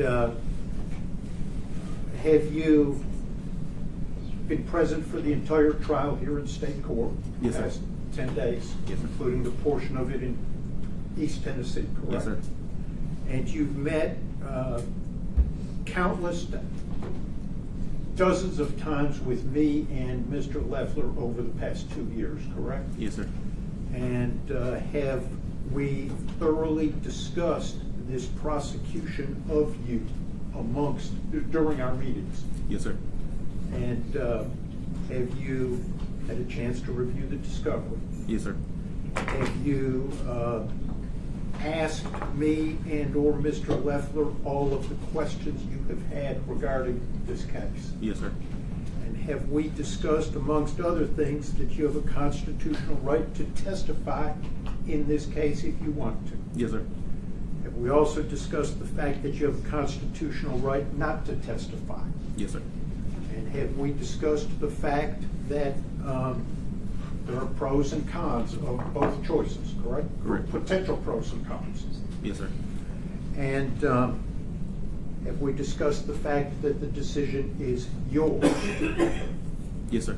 Okay. Have you discussed those pros and cons regarding the decision with me and Mr. Leffler? Yes, I have. Have you had enough time to discuss that matter with me and Mr. Leffler? Yes, that I you're have. comfortable with your decision? Yes, I have.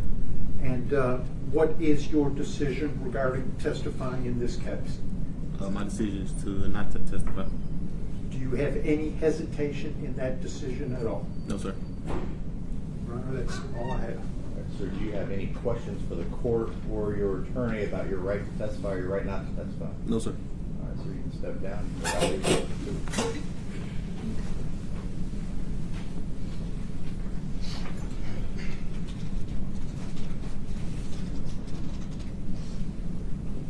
Come this way, John. Mr. Justin Smith, Your Honor. Sir, raise your right hand.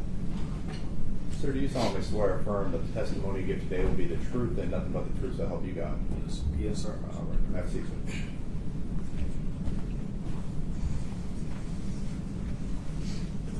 Please state your full name for the record. His name is Justin Smith. Spelled Justin, last name Smith. Mr. Smith, you've been involved with me and my office throughout this criminal prosecution since the date the indictment came down on you. Is that right? Yes, sir. You met with me. You've met with experts. Your family's met with me. Have there been any questions that you have regarding trial strategy, trial tactics, witnesses that have gone unanswered? No, sir. As of today, with all the proof having been rested, was there any proof that you desired to be put on that wasn't put on? No, sir. And did I explain to you repeatedly your Fifth Amendment right not to take the stand and your constitutional right to testify on your own behalf? Have I gone through that with you a number of times? Yes, sir. And has the decision always been yours? Yes, sir. Did you consult with your family, pray about it, etc.? Yes, sir. And, well, by the way, what kind of education you got? What level of education? Bachelor. College bachelor degree. And based upon all that, your involvement with me, the witnesses, the experts, and having gone through all of the proceedings with me, do you wish to testify in your own defense in this case? No, I do not. And do you have any questions that the court may be able to answer for you or shed any light on this? Not at this time. Yeah, that's all I have. All right, now, Mr. Smith, sir, you said not at this time. Sir, once we step down from that stand, that time is going to be over. So I just want to make sure, do you have any questions about your right to testify or right not to testify? I apologize. No, sir, I don't. I do not. All right, so you can step down and go back to your seat. Thank you, Your Honor. All right, thank you. All right. Now having momentized the defendants at this time, we're going to go ahead and take up the motions for judgment of acquittal. When we come back, we will go over the jury instructions. We'll take up those motions. Looking at the time, we're going to go ahead and adjourn at this time. We will come back. The court will send you the jury instructions via email if you all can look over those. But we will come back at 9 a.m. to go through the jury charge as well as closing arguments. Judge, is it 9 a.m. tomorrow? 9 a.m. Monday morning. All rise. Court stands adjourned until Monday morning, 9 a.m.